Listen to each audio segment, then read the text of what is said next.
And we are live. Look at that. We're live, you say. Look at us. Are you happy? I'm fantastic. How are you? On this lovely, lovely Tuesday, the last Tuesday of January already. Yeah, it is January the 30th, 2024, and I cannot believe we are a 12th of the way through 2024 already. It's been eventful. You know, I've always, everybody that I've known that has been like older in my family, you know, uncles and aunts and great aunts, blah blah blah blah, always said, you know, as you get older, time goes faster, and I'm like, well, whatever, you know, and here we are, 2024. Yeah, as a kid with all the time in the world, you don't listen to people when they say that stuff. And now, I don't understand it. But now,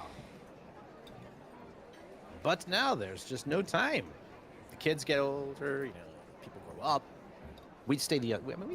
I don't know how we do it. We do it though. The Wonder Years theme, I feel like, is like. We were just talking about before the podcast. We were talking about Joe Cocker. Yeah, man. That is one of my favorite songs of all time. Fantastic. If I sing out of tune, man, get up and walk out on me. Like, I tell you what. That show and that soundtrack, I wish they would do like an 80s, 90s version of that song or that show. So good. Yeah, we were talking about some Joe Cocker and Belushi and some performances on Saturday Night Live. We were having a little conversation. So what I had told Seven, I'll tell you guys out there that are listening or watching, if you haven't seen the Saturday Night Live skit, which one was it again? Which Belushi? I think it was John. The one that passed away, unfortunately, of the drug overdose. He had a spot-on parody. Obviously, it's going to be a parody of Joe Cocker. And but Joe Cocker is a parody of Joe Cocker. In fact, yes, that is true. And it was so good that at one point they had, I don't know if it was another episode or later on in that episode, Joe Cocker was a musical guest on Saturday Night Live, and they sang opposite of each other on the same stage, and it was, I need to check very interesting. I really need to see that. Like, I need to check that out for sure. He was, you want to talk about an energetic actor. Oh, Joe Cocker? And made so much money singing other people's songs. Oh, man. The voice, though, he had the right twang to it, and... It was just anyway. He was a once in a generation, you know. I'm telling you, guy. Like, just great stuff. Yeah. So Joe Cocker. That's not on my what am I listening to? That's not Joe Cocker. But but Joe Cocker ain't bad. I'm not hating on it. So you doing good, man? You had a good Tuesday. I trust. Hey, man, it's a quiet life for me, you know. Yeah. So it's just I wake up in the morning, I do the cardio thing, and the weather's been weirdly spring-like here, very weirdly spring-like. So I'm trying to figure out if I need to go out and start getting the grass ready, or if this is just like a joke that Mother Nature's playing on me. Well, the days are also getting longer, right? We passed the winter equinox, so things are getting a little bit longer, and I mean it's tempting when you live as far south as we do. Yeah.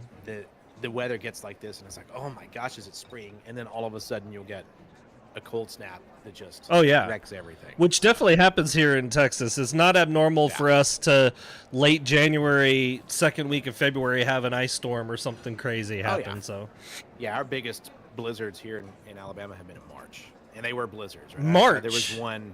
Yeah. Wow. March. It goes as far as March, and you just get this weird cold snap and snow.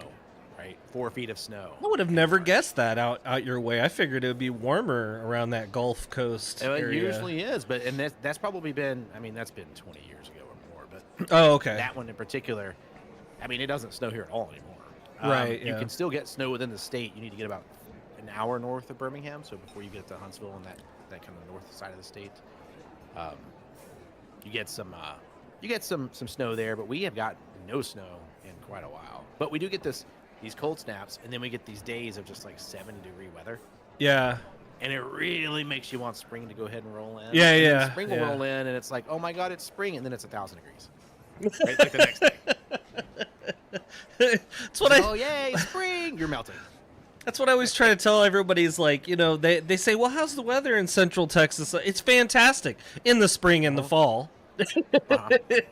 You don't want to be here in the summer or even really in the winter, No, and we have this weird habit of we have some really fantastic music festivals have been here in Birmingham, and they always hold them in August.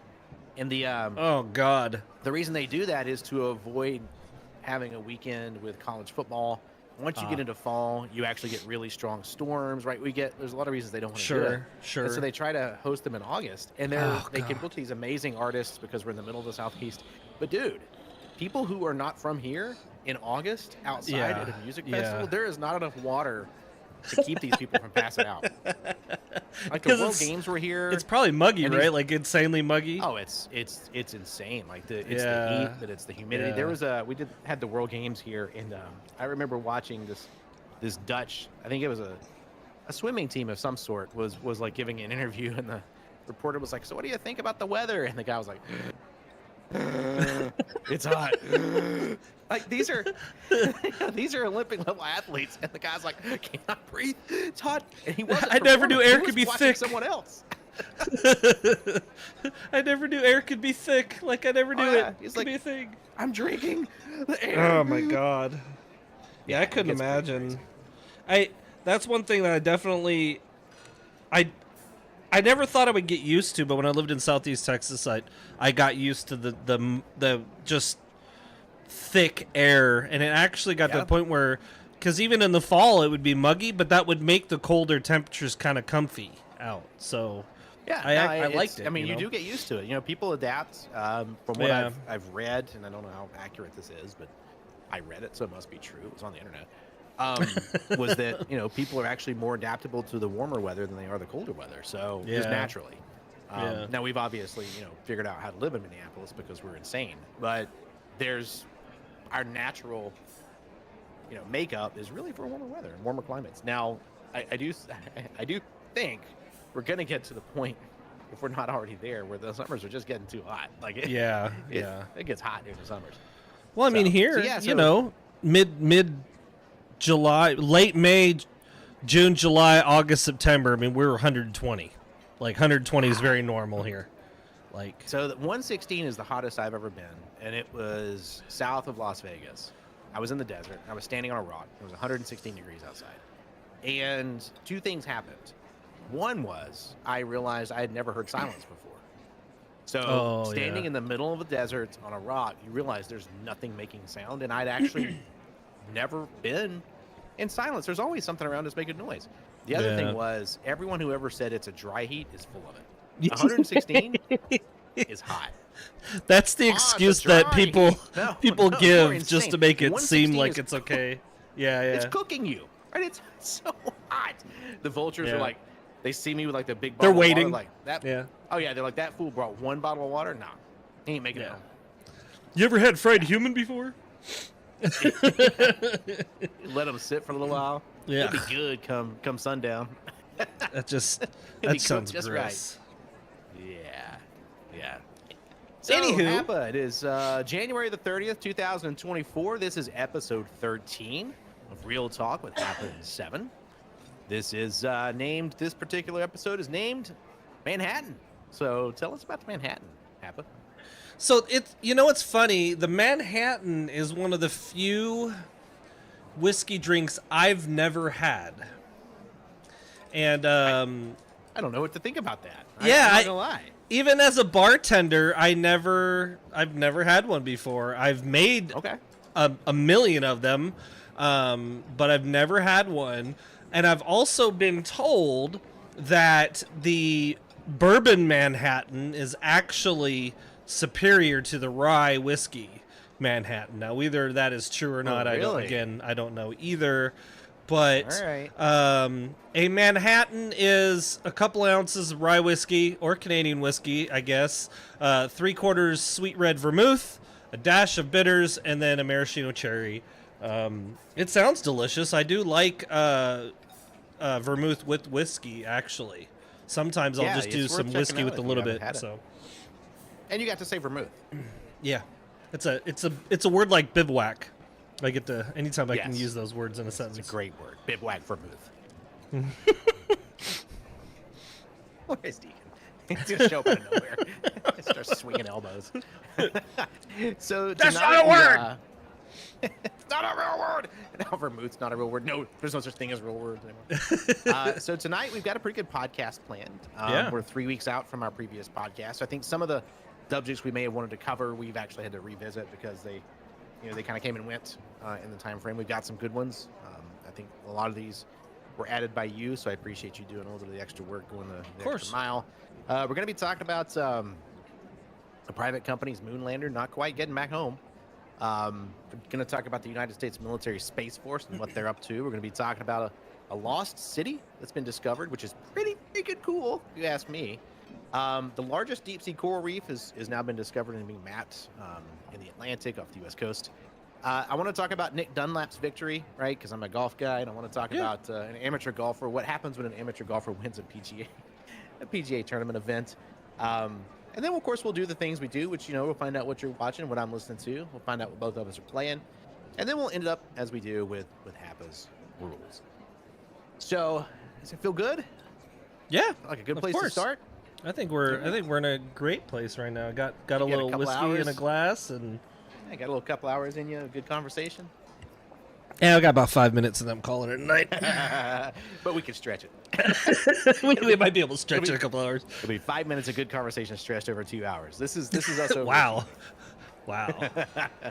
It's going to be a very. No, we won't be doing that. Calm down.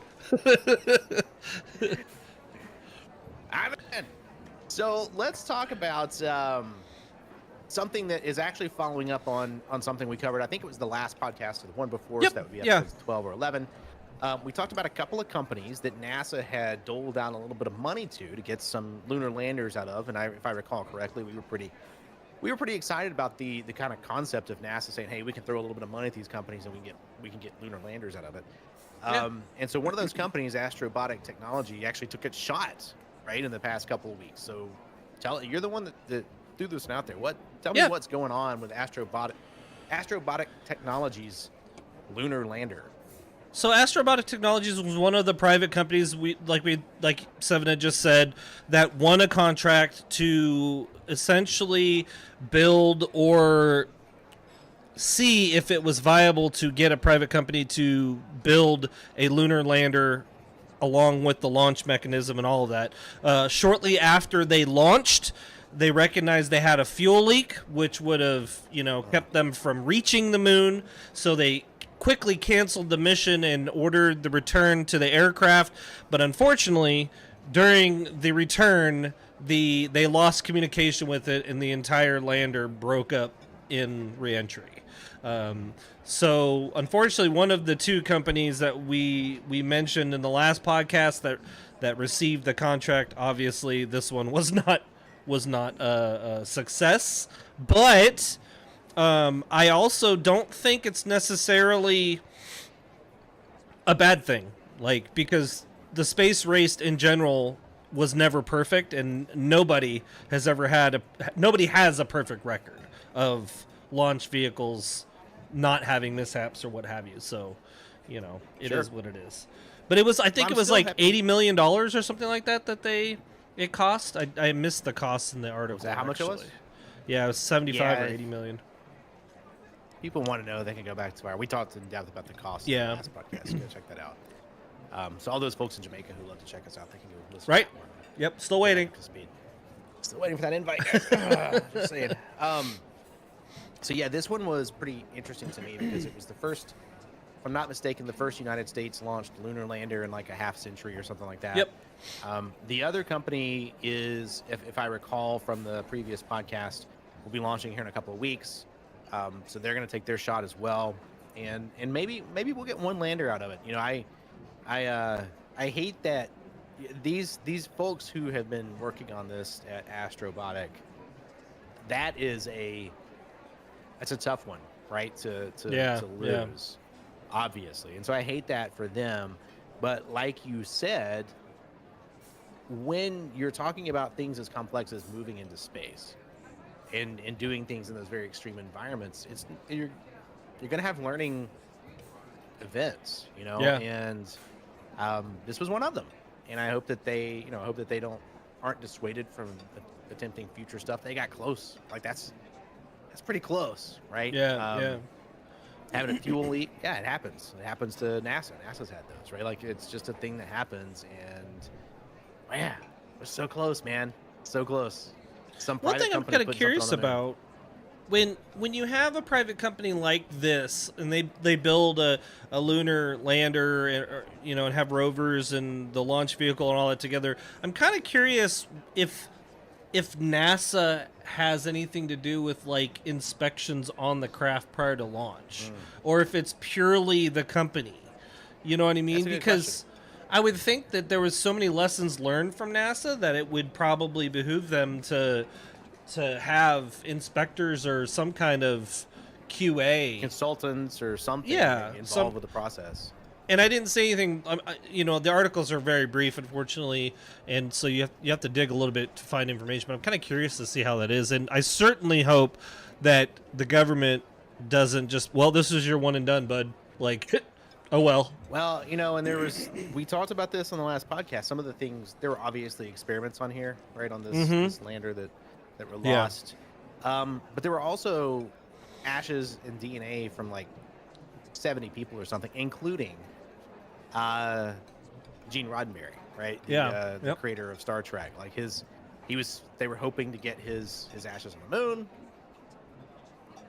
right? So like that's going to be a kind of cool thing if companies start figuring out how to do some of this stuff, because those are the things that we're never going to get from NASA, right? Yeah. That's not going to be. They're not going to make it publicly available. Oh, you can pay to have your ashes on the moon, and that's not the kind of stuff that NASA's, well, I say never, but NASA is unlikely to be participating in. So if we're ever going to have space hotels, right, like that's going to be a private industry kind of thing. Totally, yeah. And to your point about NASA, and we've talked about this before on the podcast, I don't trust just anyone to put me in a machine or a space hotel or whatever. However, I do trust NASA. Yeah. And I would be very unlikely to go to a space hotel if it didn't say, hey, NASA said this is good. This has been inspected by a NASA astronaut number 14. It's got the little sticker on the outside. Yeah. It says QC number 14. Hapa fodder. Right. Approved by Hapa fodder QC number 14. I am interested to how that is, because I'm sure that's going to be an industry in the next 100 years, right? I'm sure. Surely it's going to be like some kind of space tourism thing, which we also talked about with the last episode, how Amazon originally, their goal was to exploit space tourism essentially, and then they kind of shifted to what SpaceX is doing more, right? So I'm sure that's going to be an industry that's going to be a thing in the future, like hotels or something, right? As soon as we figure out how to colonize somewhere else, right? And the moon is probably not that far off. There's a reason all these countries are trying to get to the moon right now. We're not the only ones, right?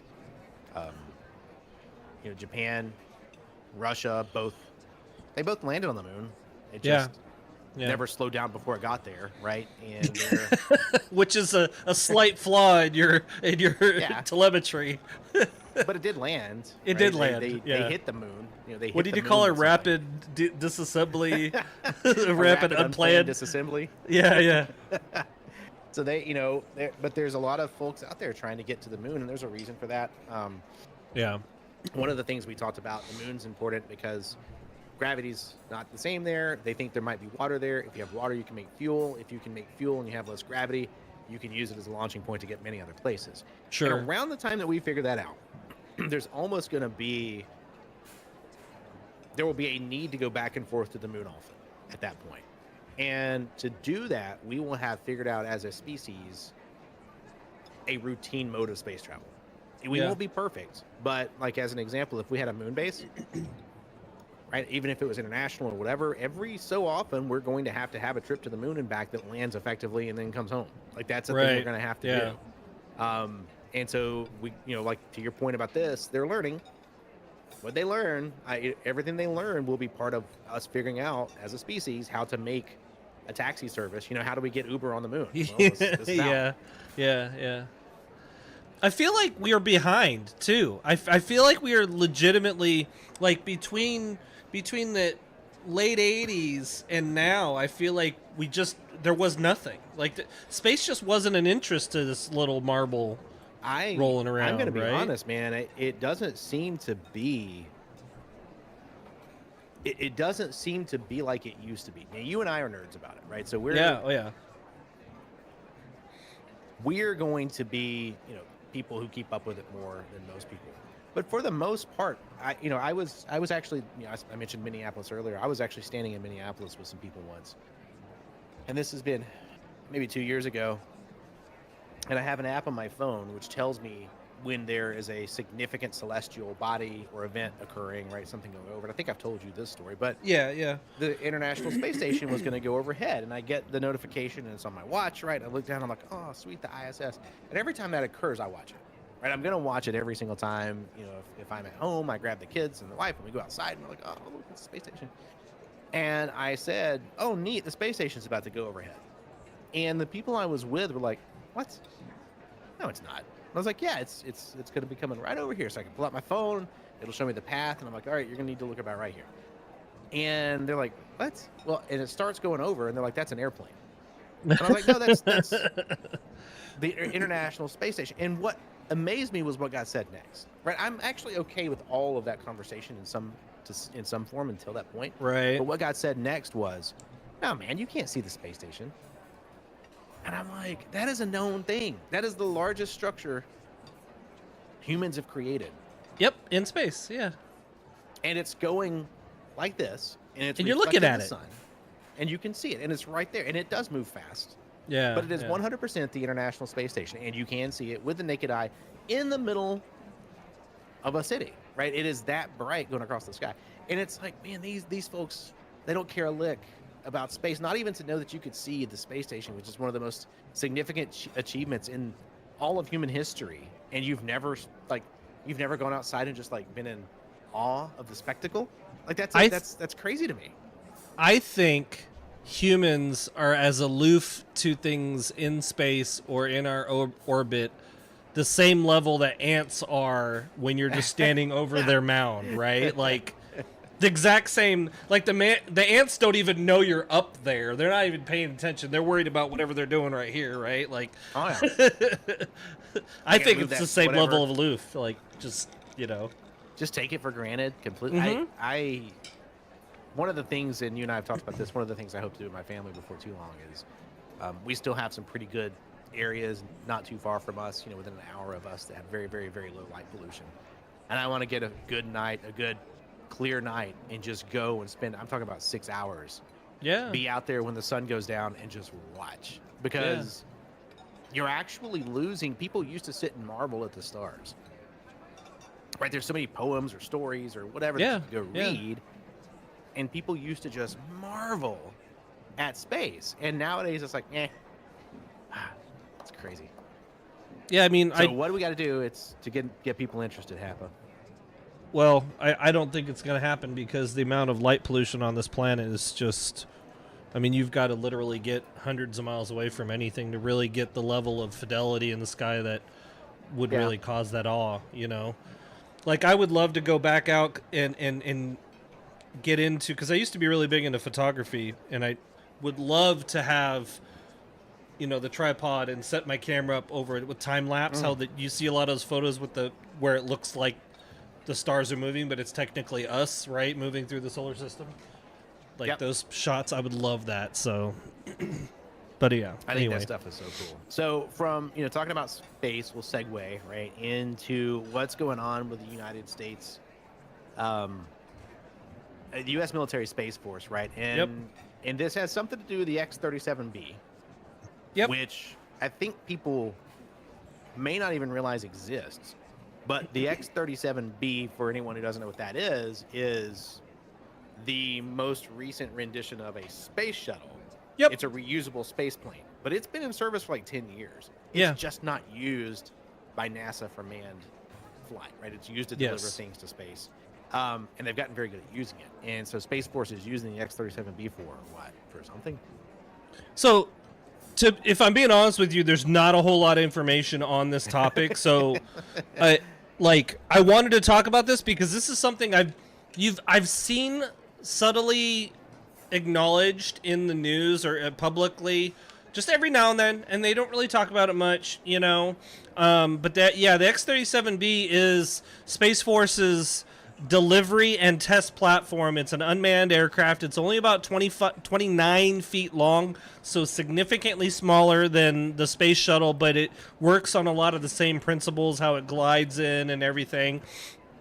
But the idea behind it is this could be used to either deliver things to the International Space Station, or they could do their own experiments on board without people being involved. So they do it remotely from down here on the planet.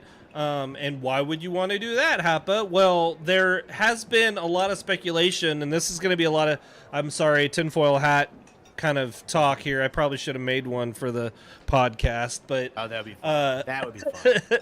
But there's been talk that supposedly Space Force is doing a lot of experimenting having to do with anti-gravity, having to do with nuclear and other power sources. And these are things that if they go wrong, we want that stuff away from the planet. You don't want that in Tampa. Yeah, you don't necessarily want that in Dallas or in wherever people might end up. You know, it's like the Hadron Collider. You know, supposedly if they put enough energy in it, we'll create our own black hole on the planet, which I feel is not a great thing to have occur. But, you know, whatever. I'm not that smart, so maybe I don't know what I'm talking about. Yeah, we look out into space and we see all the black holes. And we're like, hey, I wonder what happened there. And if we could see back in time, it's someone with a collider generating black holes all over. Yeah, right. That used to be a planet that, somebody accidentally created a black hole for science. Every species in the history of the galaxy has gotten to collider, it's collider level. And that's where every black hole has come from. We've all evolved as let's spin that thing really fast, and it's like a black hole, and then you just start over again. That's how crazy would it be if that was the truth? Anyway, but so the X-37, one of the things that, like I said, the tinfoil hat community is speculating is that they are testing new technologies that they want away from prying eyes. They don't want people necessarily involved with. If you watch some of the shows that are kind of more, sci-fi maybe, they talk about, like I said, anti-grav, possibly some power sources that are beyond nuclear that weren't necessarily terrestrial. So it's like back-end engineering that they're trying to get working. And I actually just recently saw on Uncle Joe's podcast, he had somebody there that was actually talking about a lot of this technology that we are supposedly back engineering or whatever the case may be. But either way, what I find interesting is Space Force was created not too long ago, and the amount of funding and jump to the X-37, like that, to me, in that short time frame, has been pretty intense if you really think about it. Governments don't just create a military force, right, out of the blue. Like, this is not something that just happens fairly often, but to be able to do this is kind of interesting to me, and the level of secrecy behind it, where they don't talk about at all what is being tested or what is being carried on. They just say scientific equipment and that's it, which to the average, right? Yeah, Kevlar balloons. Yeah, it's just balloons. Don't worry about it. And for me, it's like, well, if it's not super secret squirrel stuff, then why wouldn't you just use SpaceX, right? Like super secret squirrel stuff. Well, it's interesting because there are two of the X-37Bs, right? And in they spend a lot of time in orbit. So this thing is going to be in orbit for what they said is they expect a couple of years. Yeah. Right. So it's up there. It's going to be orbiting for a couple of years with whatever they've got going on. And one of the interesting I was talking to someone Saturday who's an engineer, and we were talking about the advances in the past 10 to 15 years because of lithium-ion batteries.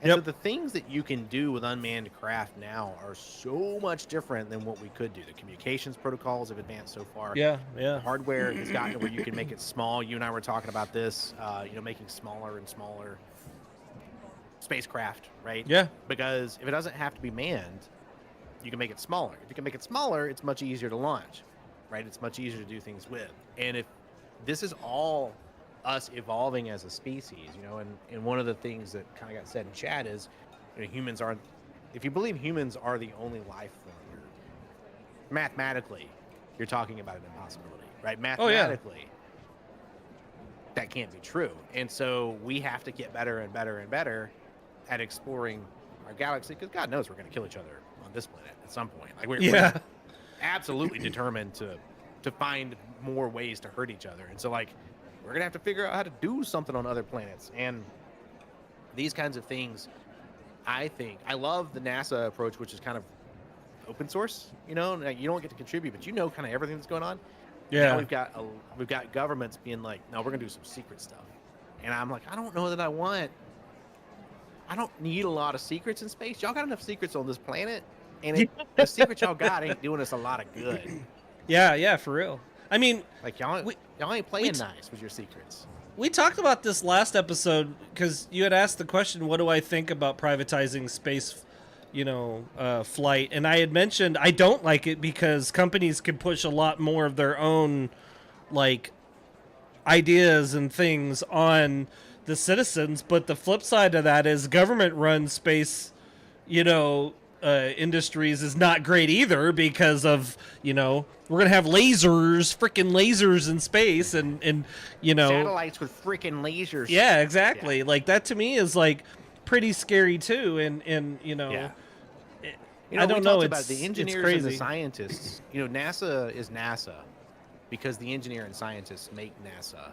Mm-hmm. What I mean by that is, obviously, the United States military wants NASA to do United States military things.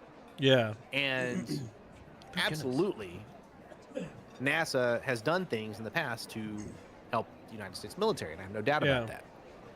But for the most part, NASA has remained a scientific betterment of the world endeavor. And that's because the scientists and the engineers believe in a higher purpose than nationalism. Yes. And when they can connect with scientists and engineers from other countries who also believe in a higher purpose than nationalism, the things they can achieve are the International Space Station. Yeah, right? Things they can achieve are pretty amazing. So we as a species, when we sit down and say, let's do something that's buildy instead of bomby, we're pretty good at it. And so I really hope that whatever they're doing the X-37B, I really, really hope it's productive. I mean, it's truly been proven time and time again. If you let scientists talk to other scientists without any political views involved, the gains far outweigh any cost, typically.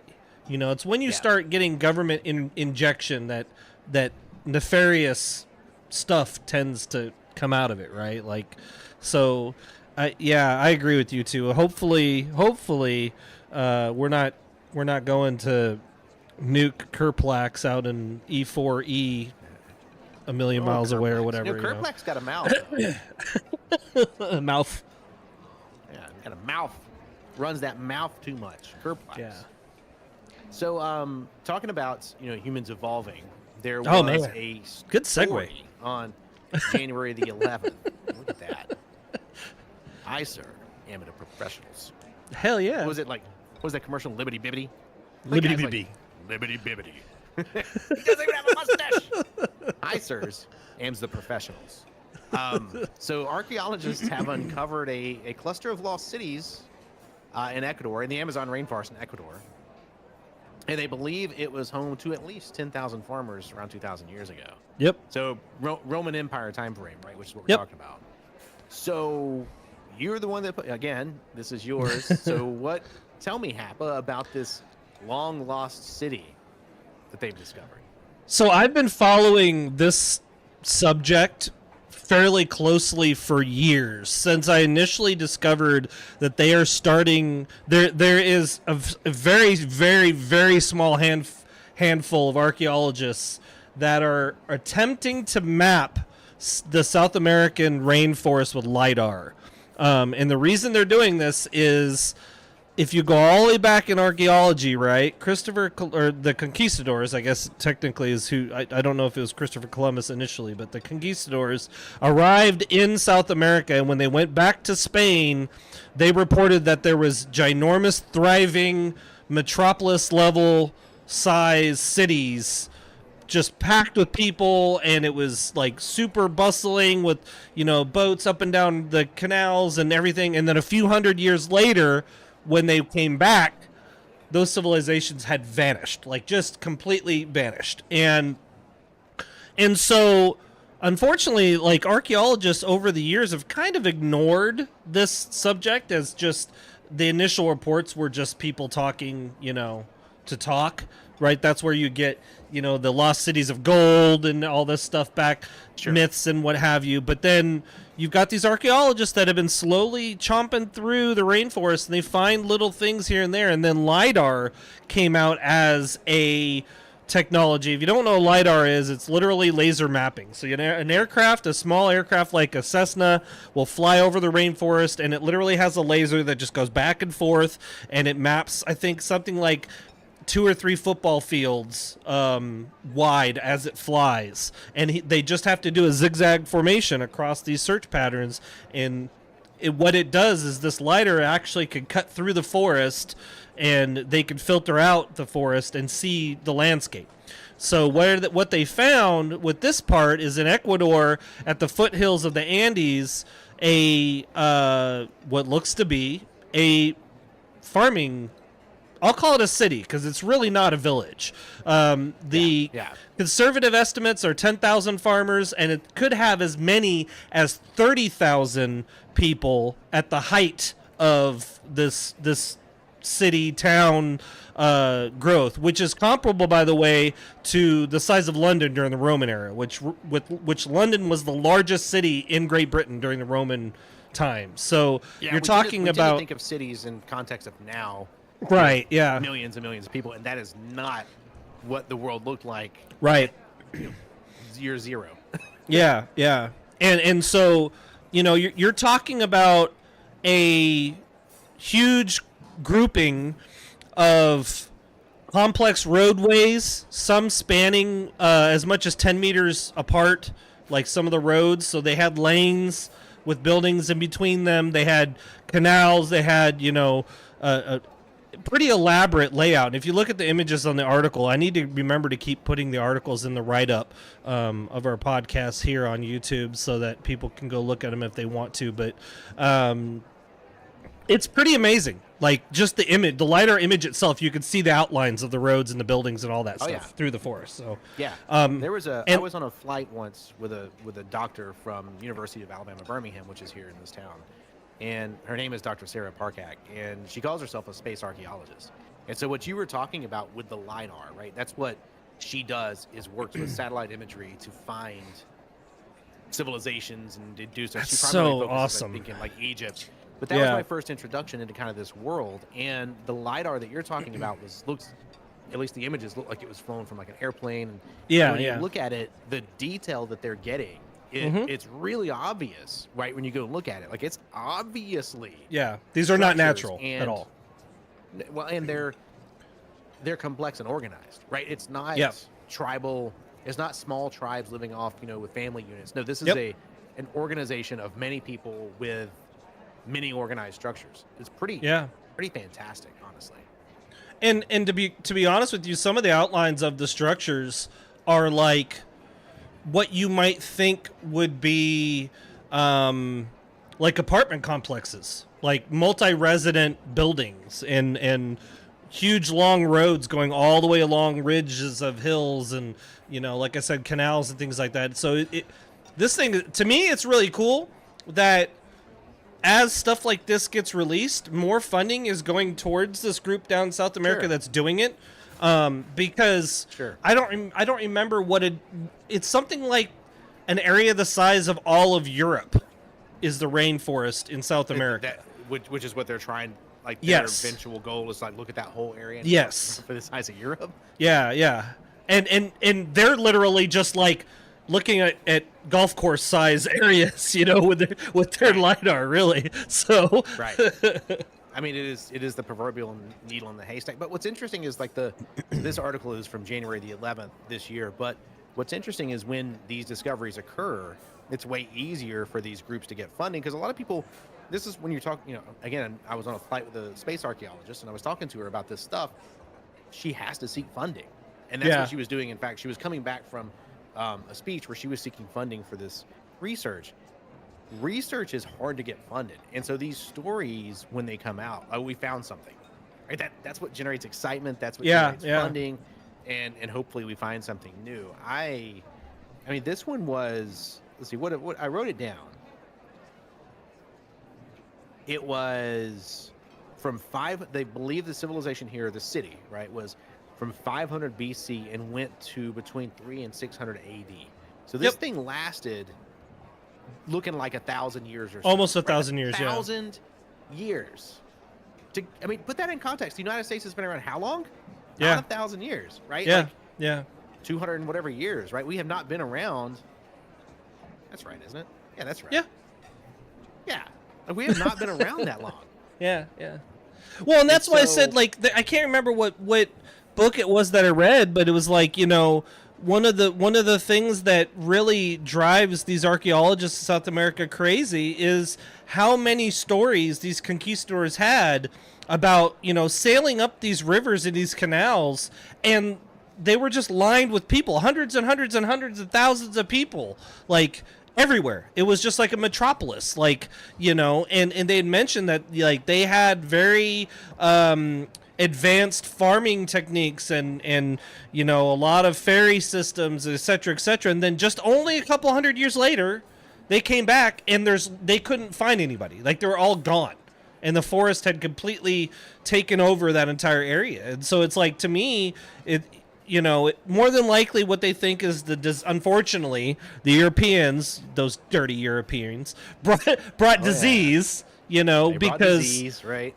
Wiped out and it just wiped the entire civilization out. Because one of the things I read is I think they estimated that all of the cities in South America, there could have been like 3 million people, like 3 million people that in South America. That's more than the population of Europe during the same time frame. Like, and that to me is, and then all of a sudden they were just like 95 or whatever % gone in a couple hundred years. Like, that's just crazy, you know. But it's insane. You know, there was, I mean, North America was the same way, right? You had the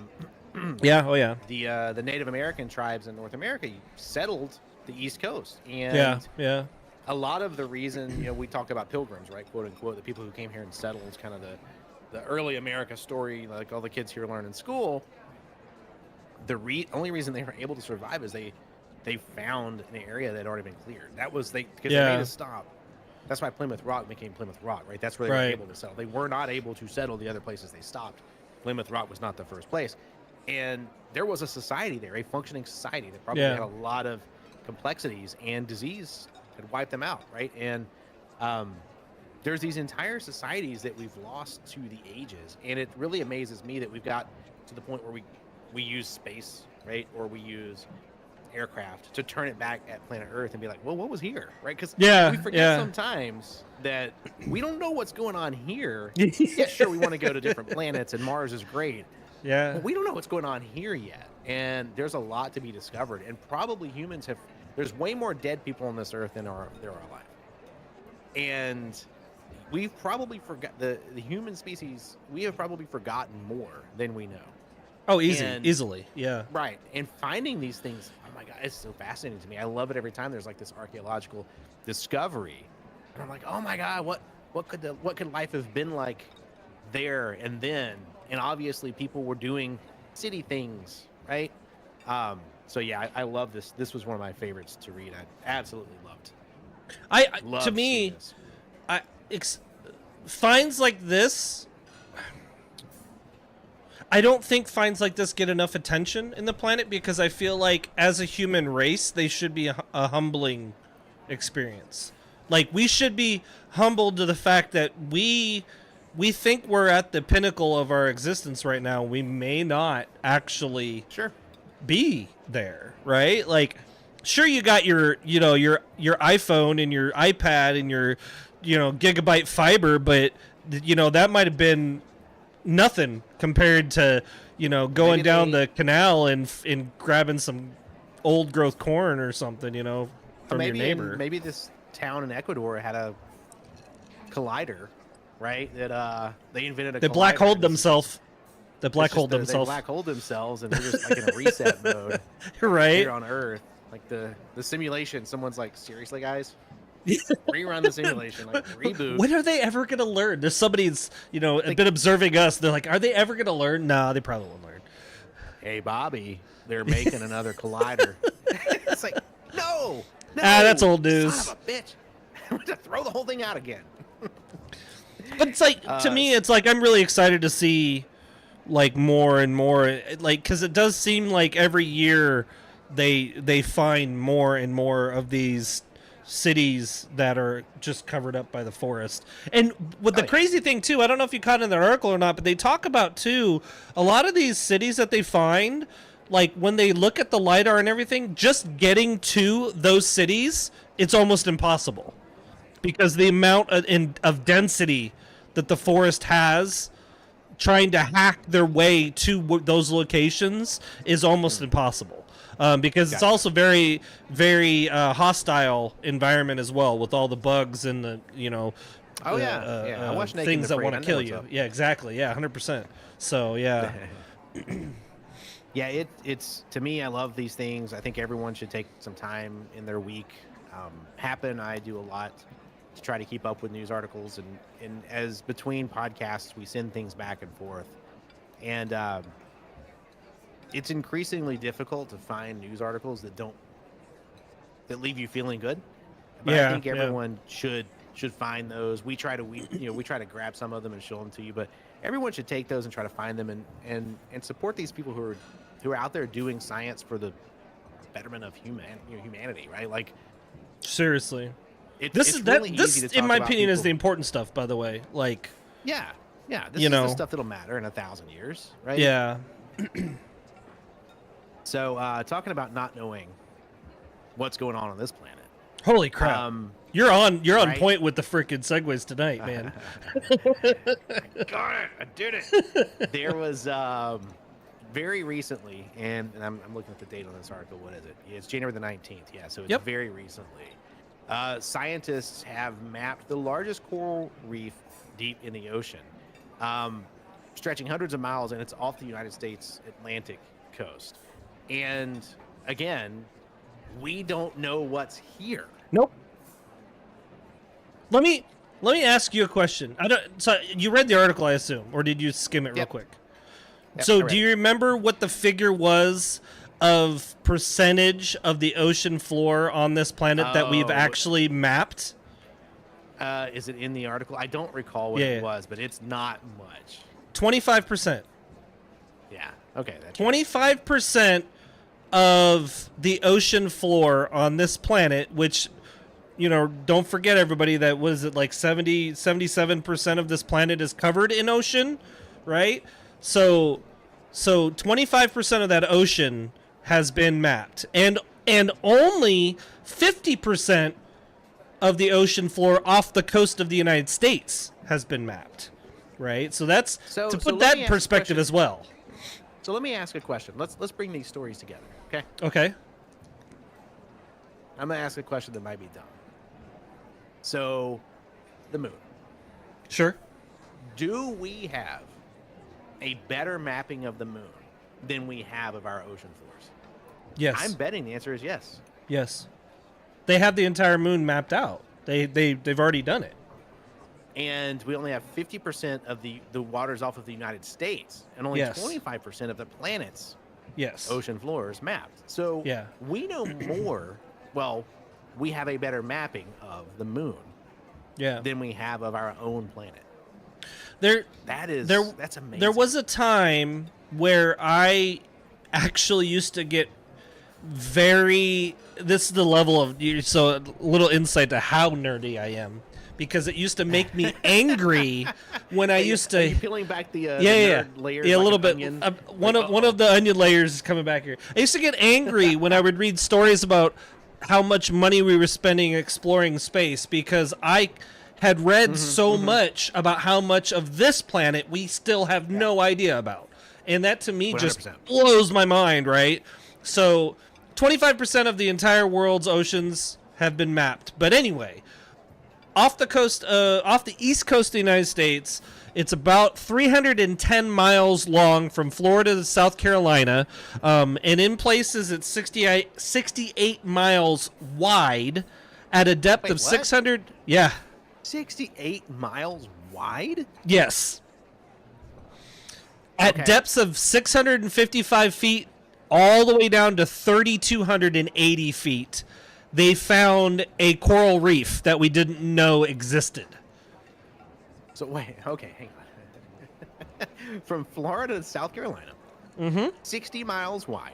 68 mile in parts. It's 68 miles wide at parts. So like the entire thing is not 68 miles wide, but still. 68 miles is a long way. Yes. Yes.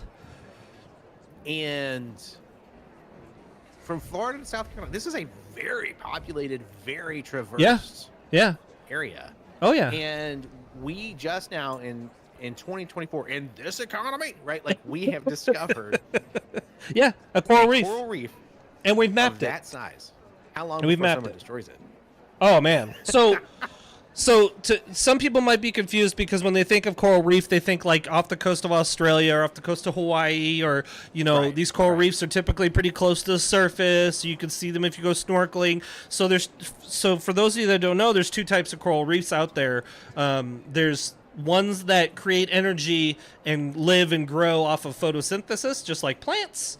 And then there's ones that create energy off of dead matter. Like almost like an animal, right? The things in the ocean that die, that fall to the bottom of the ocean, it breaks that down and turns that into energy, and then it grows from that. But let me say that scale again. 310 miles long, 68 miles wide in certain parts of it, and at depths of 655 feet down to 3,300 feet, basically.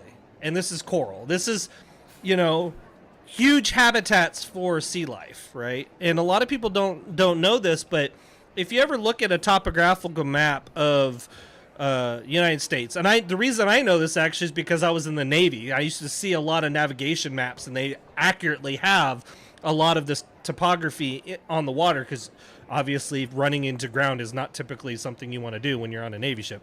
Not best practice. Yeah, not best practice. Suboptimal, if you will.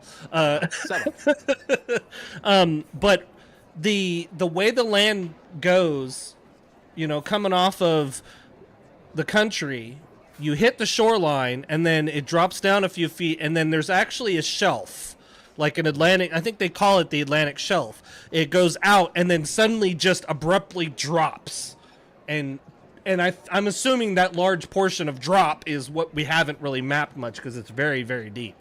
But it blew me away when I first read this, because I was thinking to myself, because I didn't know there was two types of coral. I didn't know that coral could convert dead matter like an animal kind of would eat meat. Because I was thinking, well, sunlight's not reaching the bottom of the 3,300 feet under the water. Sure. I thought this was really cool, though, the fact that they found this, they've mapped it, they know where it's at, they know how big it is. Like, that to me is amazing. So, it's fascinating, and hopefully it's out of reach of people who are trying to weekend trip to it, right? Because I swear, God, man, you were speaking about the shelf. If you've ever seen the Cayman Shelf, right? That's my reference point, which is similar, and if you dive and you go out over it, a lot of people will dive and go down the shelf, right? But if thalassophobia is a thing for you, never ever ever ever ever witness a shelf underwater. It is one of the most disturbing things because you're like, oh, it's there's sand and that has like in the and then nothing. It has like you can relate to it, and then all of a sudden, it's gone. And in your brain, immediately you start seeing, megalodons. Oh my God! Like, yeah, it really messes with you, right? It Yeah, actually messes with you. And so the Atlantic shelf, if I'm not mistaken, is one of the like this shelf around the country. It's very, very, very deep and cold. Yeah. And like, I guess mapping it. I'm glad they're mapping it. I'm glad we've discovered there's coral reef down there. I'm glad there are things living down there, and they're like, I don't even know what a human is. I don't care about your city. Every now and then, a ship just kind of crashes on next to them, and they just carry on with life, And a whale kind of floats down. They're like, all right, food, whatever. We're having another 1,000 years of food. We're good to go. What on a side note to all this stuff, it blows my mind. By the way, that somebody that was going through high school at some point made the decision that they either wanted to be an archaeologist that was going to discover stuff with LiDAR, or they were going to be a marine biologist maybe that discovers a coral reef at 3,000 feet under the ocean, right? Like, how crazy is that? Like, my thought process was as far as just joining the Navy, like I didn't.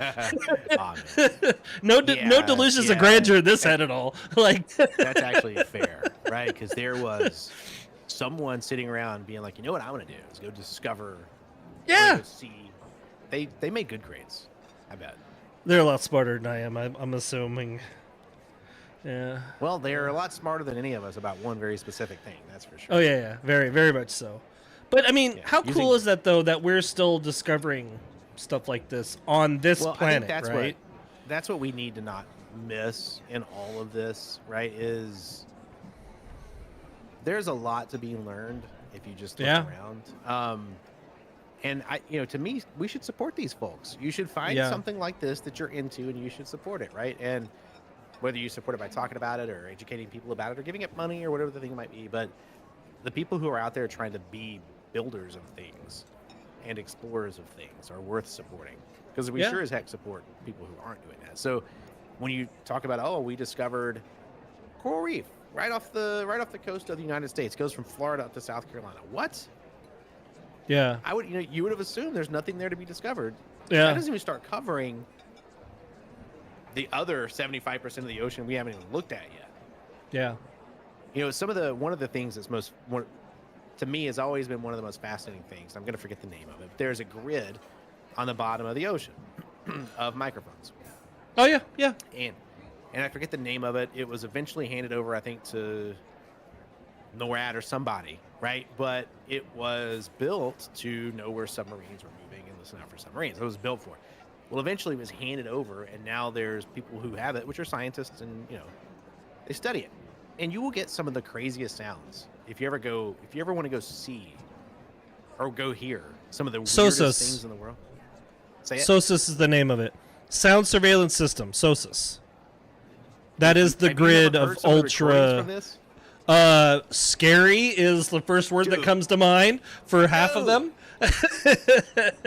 There's some noises being made, and they're always like, that was a glacier falling apart. Okay.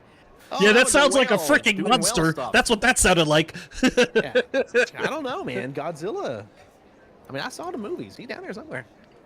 That's why I had said, internally, Deacon and Seven and I were always messaging back and forth. And when the submarine implosion had happened, a lot of the social media commentary was, very like, how did they not know, and blah blah blah. And I had made the off comment. I was like, I 100% assure you that the U.S. military had already known that something had happened before anybody admitted publicly that anything happened, because of that specific system. It was the same thing with the submarine Kursk. Like, I have it on good authority that we knew Kursk blew up well before Russia ever announced that there was a mishap, or admitted that there was a mishap, because they heard it. You could hear it, right? So But It's anyway, one of the sorry, coolest I pieces of digress. tech, right? The microphone's on the bottom of the ocean in a grid, so you can tell where Yeah. things are, and you can triangulate where sounds are coming from. It's pretty Yeah. intelligent. And if you ever want to get really, really wigged out, if you you want to have some fun, drink some whiskey and listen to some stuff that's going to make your brain turn in knots, you should go check Or out make some you of not these sleep at things. night. Oh my god! Yeah, some of it is just. And again, this is our planet, and we haven't really explored it. We know very little about this planet. We should talk about the fact that, since we're on the subject of the SOSUS recordings, there are still sounds that they have recorded that they have not categorized. They don't know what they are under the ocean. And that's the part really that's disturbed, scary to me. Go listen to those. Yeah. And then be like, be the me, right? A young 7 is like, oh, I bet I can figure it out. I'm just that arrogant. And you go listen and you're like, I wish I had never, ever tried to figure that out. Because what? And the scientists are like, we don't know what it is. What do you mean you don't know what it is? I depend on you to tell me what that is. I need you to tell me. Like right now. Oh, it's a shrimp, right? It was a shrimp. Like eating the microphone. No, something. Tell me something. I will believe anything you say. Tell me something. But they're scientists. They're like, no, we don't know the answer. Oh, man. Yep. You have any idea when SOSUS was first installed? I don't. Like when it was don't. first When built? Let The me first see if I can guess. prototype Let me was a see if I can night. guess. Okay. Let me see if I can guess, right? Because I know the reason they built it, and I Mm-hmm. know generally how hard it would have. I know generally when the technology that would have enabled it to be built was getting defined, right? Hydrophones have not been a thing for actually that long. Yep. Waterproof microphones of that sensitivity. So I'm going to say the late 50s, maybe. So the first prototype was in 1954. Look at me go! Look at me go! And, I'm not too bad. And, I'm not too far and off. SOSUS wasn't declassified until 1991. I did not know that. I did not know that. That is fascinating. So the first prototype was 1954, right? Yep. Installation probably went through the 60s, right? Like I'm it's sure, a big yeah. job. Yeah, I didn't delve that deep into it, but yes. Right, it's a big job. Yeah. And they kept it secret until 91. 40 years. Yeah. When the United States was like, oh, we have this thing called SOSUS, and they described it. I promise you, the Kremlin, there were two people at the Kremlin who looked across the table and said, I knew it. I knew they had something. I knew they were listening to us. Yeah. What's funny is because when I was in the Navy, I used to talk to a lot of sonarmen, and a lot of people talked about, how stealthy our subs, and we joke all the time about, down Periscope, how, I heard 35 cents dropped on the, or whatever, a couple dimes and a quarter or whatever, you know what I mean? Like how the sonarmen are. But during the Cold War, the Soviets did not know that we literally could hear all of their subs. Like they were incapable of hiding from us because they were actually behind us in terms of listening capability, and didn't know until almost the 90s that like the moment a sub dove, we knew exactly where it was. We knew what speed they were going at. We knew like exactly what submarine it was, by the way. Like our computers could filter the chop, so they knew when there was like the propeller screws had deformities or whatever, like so they could classify them, like all this stuff. And our subs were significantly quieter, but we carried less of a payload, and like so there's give and take there. But it's interesting to me to look back on a lot of that stuff and how it evolved just in general. Like you look at all this stuff through military tech, and now SOSUS is being used for scientific reasons, right? But it's just crazy to me to think about that stuff. So, well, I mean, you think about SOSUS, right? The military being like, all right, 1991, yeah, we have this grid of microphones all over the ocean. Yeah. And that's not a public big deal knowledge now because they've got something else, right? That's I'm sure. Yeah. 100%. Yeah. Yeah, you can use this for predicting weather patterns. We don't need it anymore. We've been using it since 1954. Yep. Yeah. Oh, have you? Yep. We've been listening to this. I mean, there's literally satellites that are looking down and looking at naval bases, and they can see the heat plumes, so they know when ships are getting underway. And it's just insane. The intelligence community and the creativity. God, what is there's a documentary, and I think it's on Netflix, and it's called Spy Gear or something like that. Yep. And it actually goes through a bunch of stories. You know, one of my favorites is Stuxnet, and if you're not familiar with Stuxnet, in my opinion, is one of the greatest moments in computing history. It was easily the greatest hack in history, where the United States military, originally under George W. Bush administration, then it was handed off to the Obama administration. So this spanned multiple administrations. They sabotaged uranium enrichment. I think it was uranium enrichment, but it was nuclear material enrichment facilities, because you have a centrifuge that spins this material at a very specific speed for a very specific amount of time for it to work. And what they did was they created a virus that reported out that, yep, the centrifuges were actually spinning at the right speed, but then they would make the centrifuges spin at the wrong speed. And so what was happening was crazy. Just wasting material over and over and over again.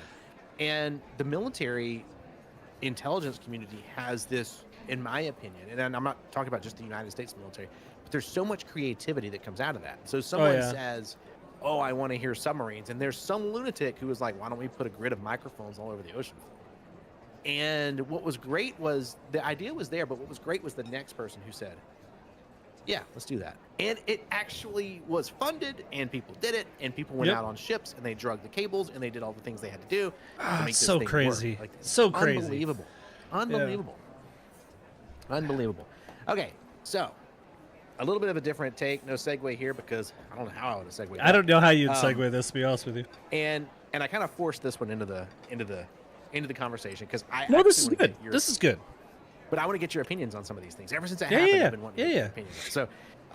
So Nick Dunlap, who is a 20-year-old University of Alabama student, or was until recently, a University of Alabama student and golfer, won the American Express tournament on the PGA Tour here a couple of weeks in La Quinta, California.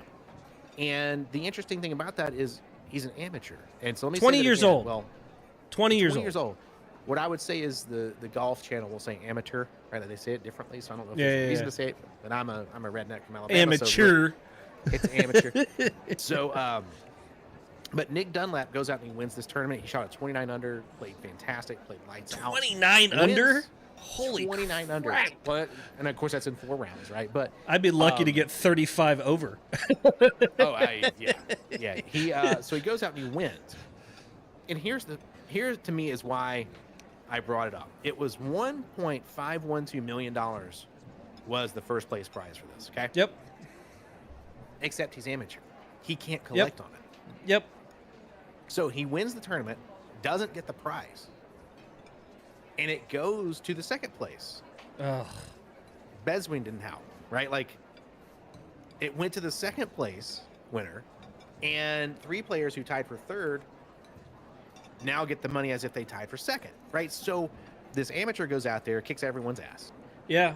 Plays lights out, wins, and cannot collect. And here's what was interesting. After, he won this tournament, they're like, what are you going to do? He's like, I'm going to go back to Alabama and play golf. He's a sophomore. He's like, I'm going to go back to Alabama and I'm going to go play golf. Now, since then, that gives him a tour exemption like this year, and up to like some date next year, he can choose to be on the PGA Tour because he won a tournament. He can just be like, I'm a PGA Tour pro now. He doesn't have to go through the qualifying schools or anything like that. He just gets to be a pro. Sure. But between then and now, he actually made the decision to join the tour. So he is going to leave his amateur status behind. He's leaving the University of Alabama golf team. He's going to go play on the PGA Tour. Good for Nick Dunlap. Happy for him. And golf is fleeting, right? So if you're playing the best golf of your life and you're playing well enough to win you need on to the best stage do in the it. world, you need to go ahead and take advantage of that. Yeah. So you can come back to school, I promise, Nick. Yeah. But what I thought was interesting was the fact that he was unable to collect on $1.5 million. What must that be like? So first of all, do you know what the score was of the next runner-up? Like, how far off was it from him? I don't know. That's actually a good question. And then I can look that up. My next question would be, why did he even enter if he knew he couldn't collect? Well, so I guess that's a dumb question, right? Because the clout 100% sets you up for the future. Well, and he got a tour card out of it, right? Like, so he did get a tour card, and amateurs do that. So what you'll find, Gordon Sargent, another amateur who just kind of plays, lights out is going to be a big deal. Sure. I can't see the score. Wants me to disable my ad blocker. Screw you. How about I close the browser window instead? I got an idea. No. So, you got Gordon Sargent, you got Nick Dunlap. Some of these amateurs, they go, and if they win or if they place really well, they can get an exemption so they can just go on to the PGA Tour. They don't have to go through. Right. There's like reasons to do it. The rarity is that he won, and an amateur hasn't won a PGA Tour event since 1991, and the guy who won that, you may know him, his name is Phil Mickelson, right? So like, never heard of him. Yeah, right. So, so like, it's very, very, very rare for that to Yeah, happen. for sure. But yeah, I was pretty excited about that. Obviously, too, he's an Alabama boy. So is Gordon Sargent, by the way. So I'm just saying, Alabama, right? Golf. Y'all know your golf? Right? Is that a? Well, we get to play it year round. So hey. In fact, a buddy of mine is a member at the club where Gordon Sargent's a member, and he was out there a couple weeks ago, getting his rounds in. I tell you what, thinking about this a little bit more, because immediately I thought of the money when I originally looked at the article when you posted. I was like, damn it, like this guy. I don't know if this was the game of his life. Obviously, he's a young person, so he probably doesn't have a whole lot of games, compared to the veterans that have been around. But it's like, if he won this, he's got to know he's set up for the future. Like, even if he plays for sure 6 years, even just Yep. And if he's placing, right, like, golf is an interesting sport because you got to make the cut, and meaning you go and you play. So the way professional or the way PGA Tour golf works is you go play Thursday, Friday, you have a cut, and so there's a line in the field where there's a certain number of people who didn't make a score good enough to make the cut, and the cut is the weekend tournament. Right. You make $0.00 if you don't make the cut. So you have to fly out. So PGA Tour golfers are independent contractors. They are not members of like the NFL. They don't have a players association the same way. Right. And so you pay to fly out. You pay to stay. You pay to practice. You pay your caddy, who generally makes 10% of your winnings. You pay all that out of your pocket. And if you don't make the cut, if you go play Thursday and Friday and you play like crap, you don't make the cut, you go home and you make $0.00. And so the guys who win a tournament make $1.5 million. That's crazy. That's huge. But if you can make the cut consistently, and you can play on Saturday and Sunday, and you can make the top 35, you're set, right? You can afford to have a nice life. Sure. If you're one of these people, John Rahms of the world, your Scotty Schefflers, these guys who are just top notch, right? Tiger Woods back in the day.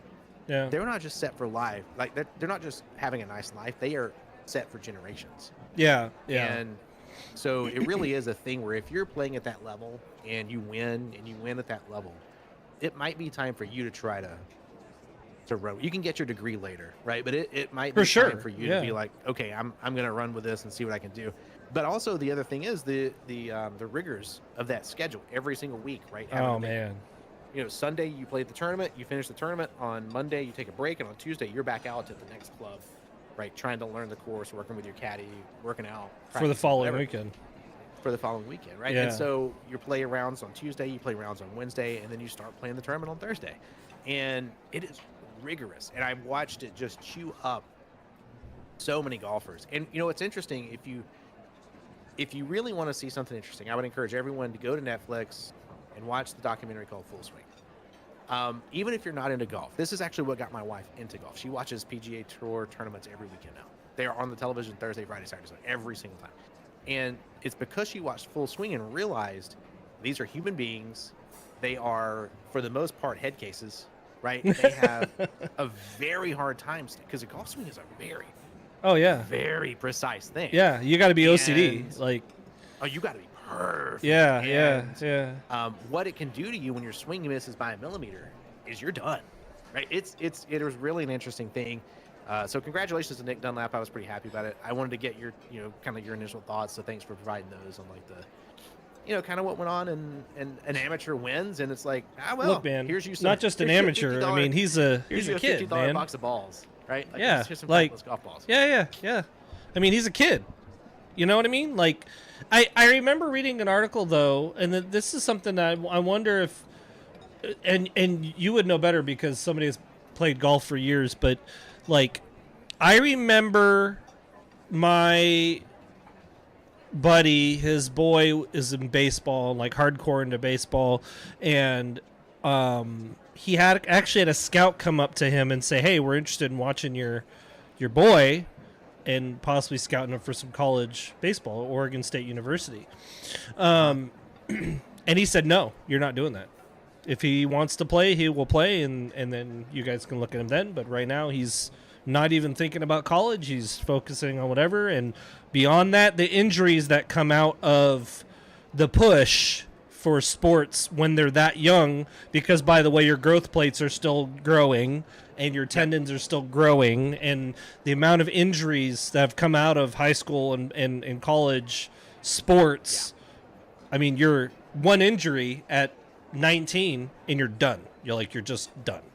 Right? Like, yeah, it really is a thing where, and these days, right, are different, where kids don't grow up the same, where they play 5 different sports in a year. Right. Yeah. Nowadays, kids will specialize into, say, baseball. I think that one seems to be a pretty good one to talk about because people, kids eventually their elbows break down or whatever the case may be, and I think it is a really sad state of affairs. If I'm just going to be honest, and this was not on our list to talk about, but I'm glad we're talking about it.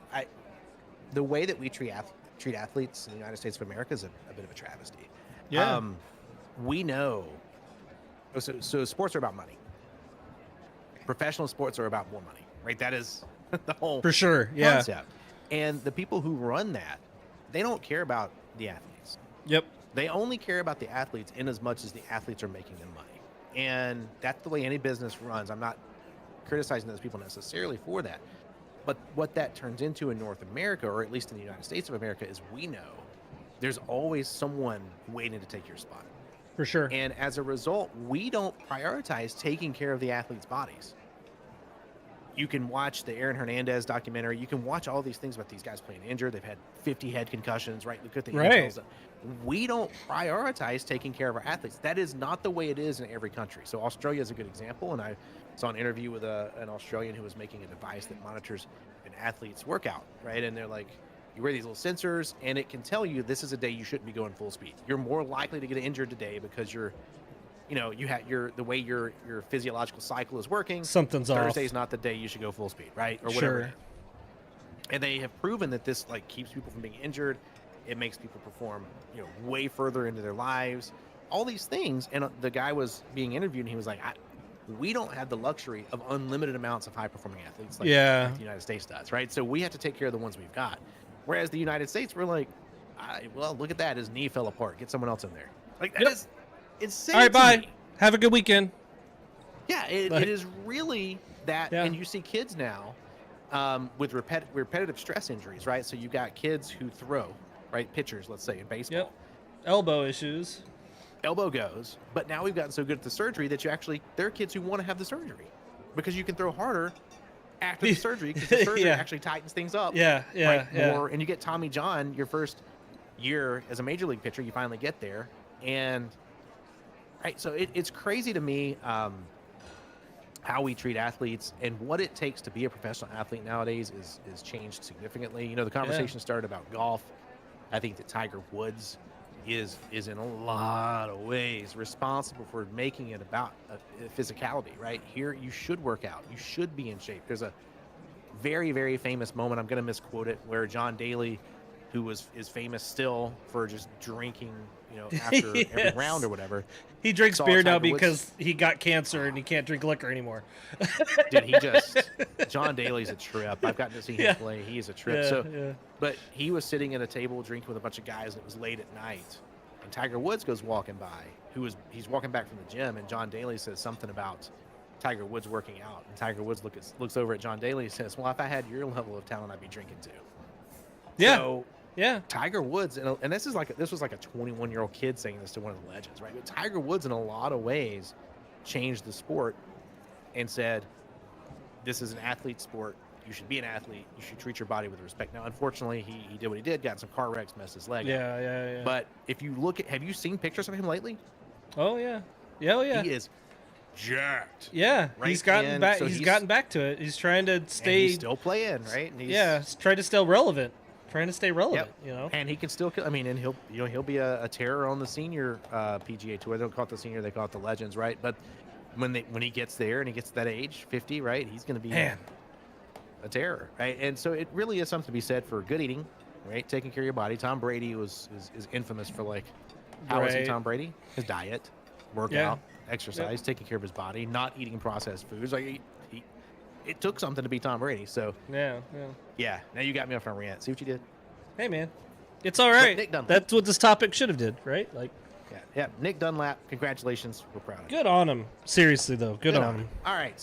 So Hapa, here's our routine stuff. We got to always go through this. This is some of my favorite conversations every single time we do it. Hapa, what you watching? Okay.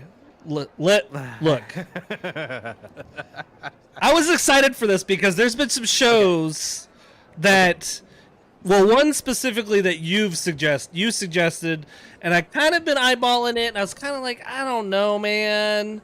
You know, I don't know if I want to watch it. I love Gary Oldman, but I don't know. What show you're talking about.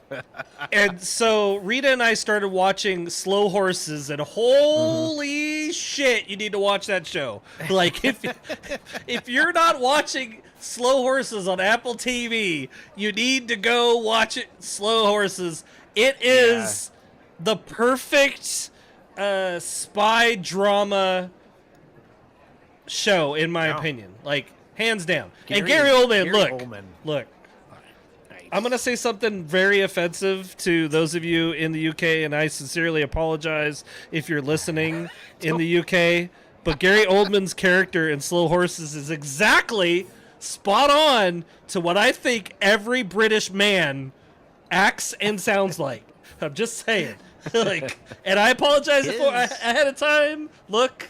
I get it. I probably offended a bunch of people, but hate mail goes to Hapa Fodder, not Seven. Seven didn't say that. Hapa Fodder said. But I will tell you, Slow Horses. I did recommend that to you.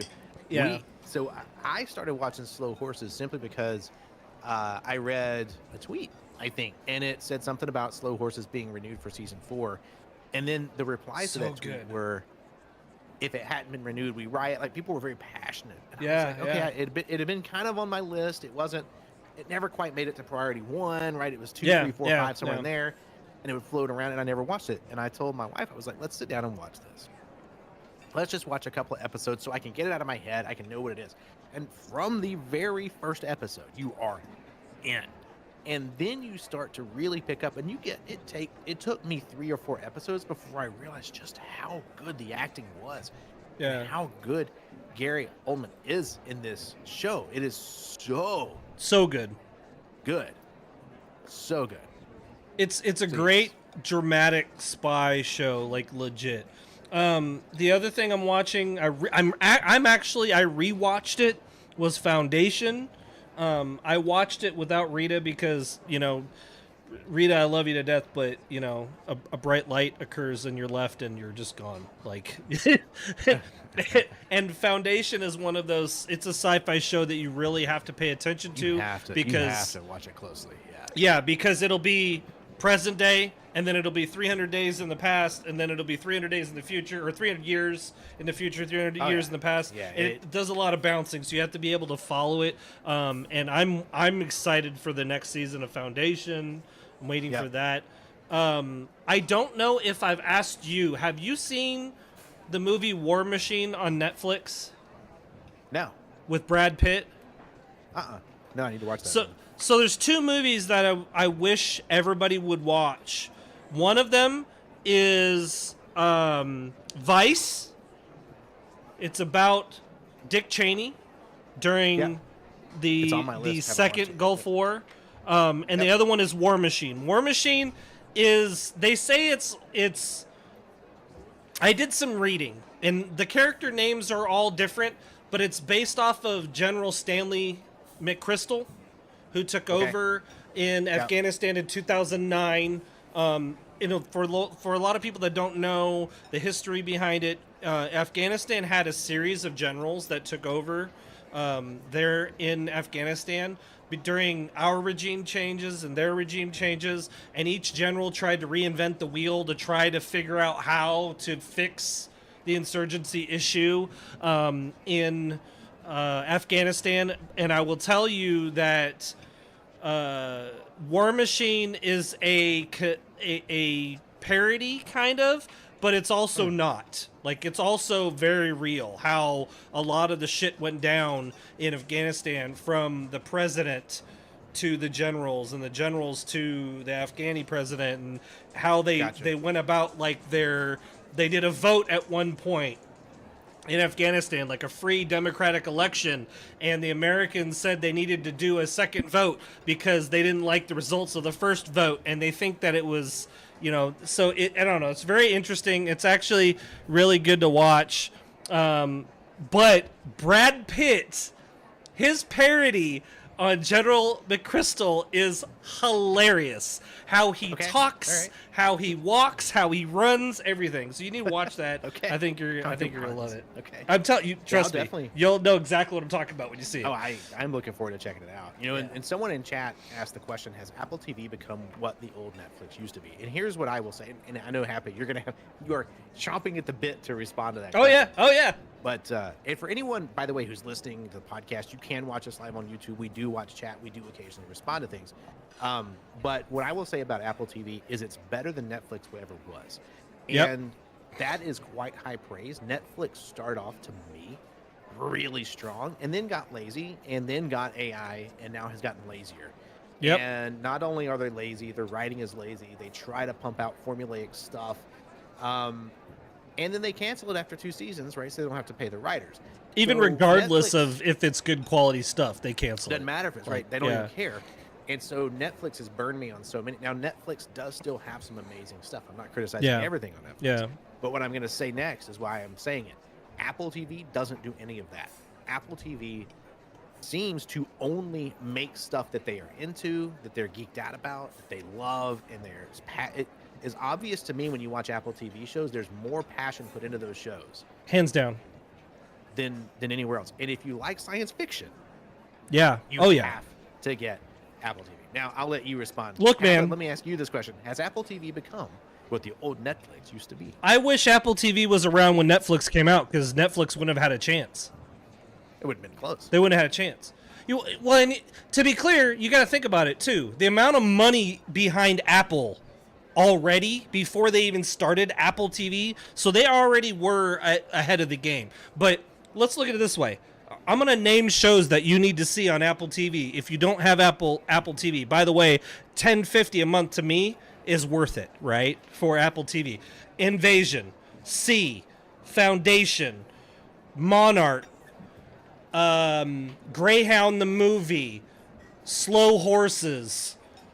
What are some of the other shows that I know I'm literally forgetting? You haven't even seen Severance. So I haven't seen Severance. I haven't seen Ted Lasso. I haven't seen there's so much stuff. I have my watch now list. Like, I have to scroll to find the stuff I'm currently watching, because there's so much stuff on my list that I'm wanting to watch. Like, it's I would beg to say that you can cancel Netflix, you can cancel Disney, you can cancel your Max subscription and still have enough stuff to watch on Apple to keep you busy for months. Like, Masters of the Air. Thank you for bringing that one. Holy crap. I meant to mention that.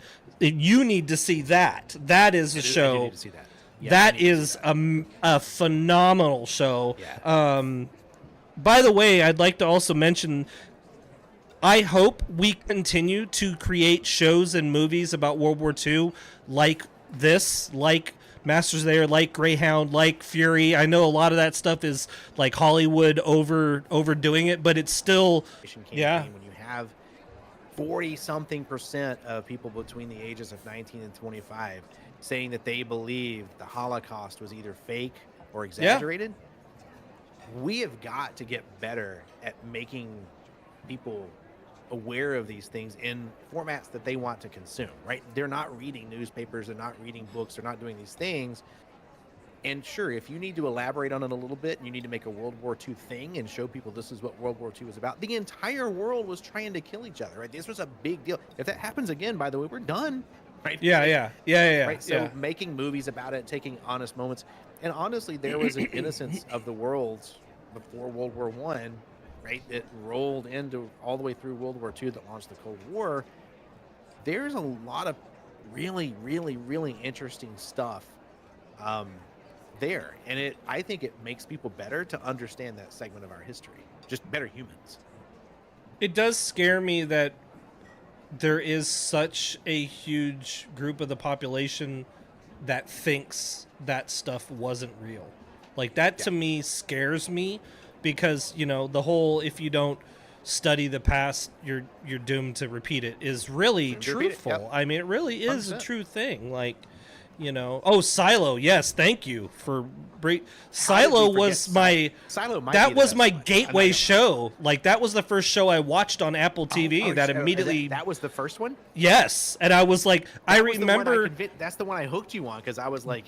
Yeah, because if you go back a few podcast episodes, like 4 or 5, I think you had told me you need to watch Silo, blah blah blah, and I was like, I've got HBO, I've got Disney, I've got Netflix, I've got Amazon. I don't need another stream. I was like, and then one weekend I was flipping through all of them, and I was like, there's literally nothing that I want. All right, you know what? They had a thing. I could get Apple TV for $5.99. I was like, I'll give it a shot, see what happens. Canceled it, and I spent the next 2 days watching Silo. Yeah. And it was like, all right, well, we're keeping Apple TV. Like, holy crap. Silo is so good. Mm-hmm. Wow. And by the way, like we talked about earlier, too, how Netflix will have amazing shows like Marco Polo, right? Yeah. Marco Polo, to me, still was where Netflix just went in the crapper for me, because Marco Polo, if you haven't seen Marco Polo on Netflix, great. Yeah, amazing show. And they did 2 seasons and then just stopped it. And it's like, what did you do, man? And Apple has no signs of going, like they're doing the new season of Silo, they're doing a new season of Foundation, they're doing a new season of C, they're doing a new, like all these shows that are, I think right now 2 or at minimum 2 seasons on Apple, 2 to 4 or whatever. Like holy crap, these shows are so good, right? Yep. Oh. Yeah, it was, and Marco Polo is a great example, because Apple TV, what they're doing is interesting too, because in some cases I think they are doing what the BBC does, and BBC, when they make shows, they end them. They start off and they're like, okay, look, this is going to have an arc. It's going to take either 3 to 5 seasons, right? They know kind of, but this is the story we're going to tell. And when it gets time to end it, they end it. They don't try to milk it for another 7 seasons to get commercial airtime or whatever. Yeah, like Lost, right, or some of the other things. Yeah. And Netflix is going completely the opposite direction. They just never end it. They just, after 2 seasons, they're like, it's off now. And they often end it at cliffhangers. Just why not end it? Why make a movie? Yeah. Okay, fine. Make a hour and a half movie or something. Yes. Do we know what happened? Because I want the story to be finished. And it's so frustrating. If you don't finish the story for me, I hate you for it. Yeah, right? It's like, I was in. Yeah. I was in, and you didn't finish the story. And that's why, Game of Thrones, my boy's going to have to finish his books. Oh, my God. I was so mad. Because I'm not watching the show. I was furious. I'm not going to finish watching the show. I watched the first 3 seasons, and I was like, no, thank you. Marco Polo is legitimately a perfect example, because that's a show that I'm like, I've seen it pop up in my feed a few times on Netflix, and I've been like, why don't I watch this again? And be like, no, because I'm going to get mad at the last episode when I'm like, there should be more. Like, and there's just no reason for me to continue to try to watch a show or try to watch a show again that I know I'm not going to see the ending to, right? Like, because you just abruptly end. Like, it's just so... And Netflix, there's like 6 or 7 shows on there that are like that. Like, the second season, last episode, left at a cliffhanger, that's it. You never see another episode. Or they'll do it... And this is the weird thing I don't understand about Netflix. So, Marco Polo, again, there's like 2 or 3 shows that are spin-offs of Marco Polo. Right.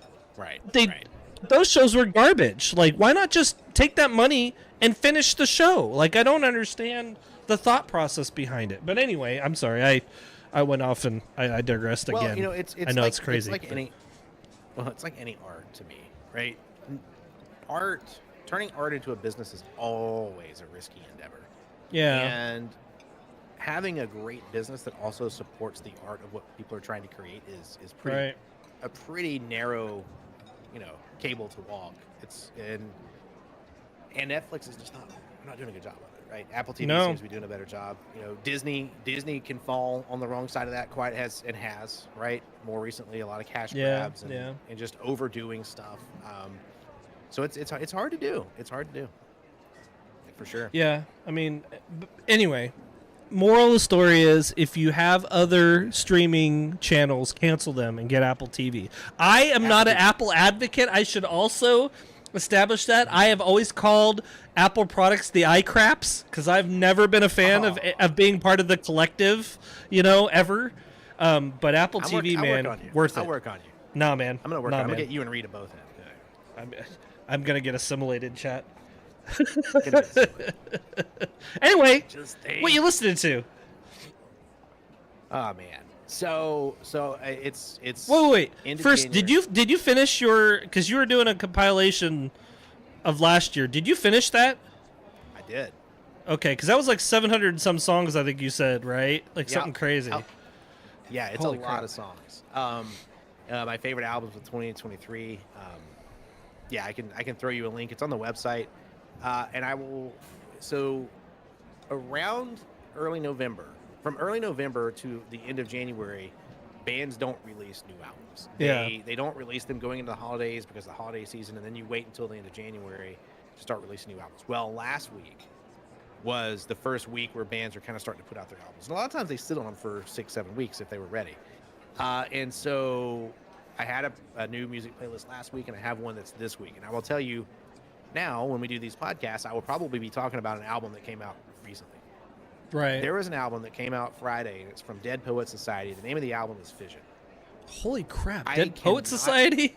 Yes, and I cannot get enough of this album. I simply can't get enough of it. And it has these punk roots, right? But they've done a good job with intermingling their brand of rock and then electronic. It's just a really interesting mix, and the vocal performances are just fantastic. So so I've been listening to Dead Poet Society, and Fission is the album, and I love it, and I simply can't get enough of it. I'll send it to you if you want. Yeah, hell yeah. Yeah, I'm down. I haven't heard anything new from Dead Poet Society in years, legit. Yep. And when you have a band like that and at some point you enjoyed something of theirs, and you see their name come up, because I do, I have several sources I go through, and I'm like, what's coming out, what's new, and you see that name, it's almost like you're going to include them regardless. But very rarely do you include them and then and then end up like, oh my god, like this is, I'm impressed, right? Like this is really cool. That is kind of the more rare situation. I will say, there is a band that released an album last week that it's a little hard for me to recommend it to people, simply because it's gonna be hard for people to necessarily predict that they like it. But the name of the band is The Smile. Okay. And if you don't know the Smile Band, it's got Tom York, Johnny Greenwood, and Tom Skinner. So you're basically talking about Radiohead. Holy crap. Yeah. Right. And if you like Radiohead and you like what Radiohead's about, you should definitely check out The Smile.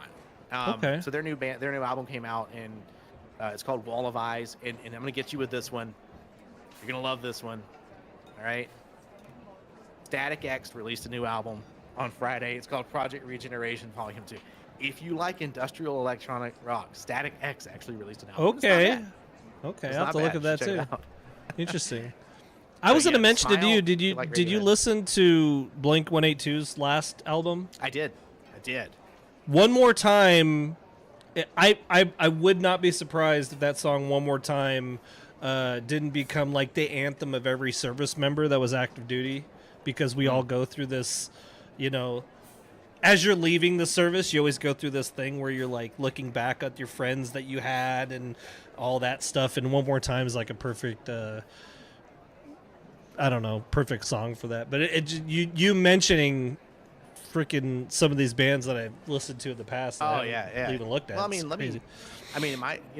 what might help? Let me just do this. All right, here are the albums that I chose for last week. So anyone who's listening, right? So, Alkaline Trio, Blood, Hair, and Eyeballs.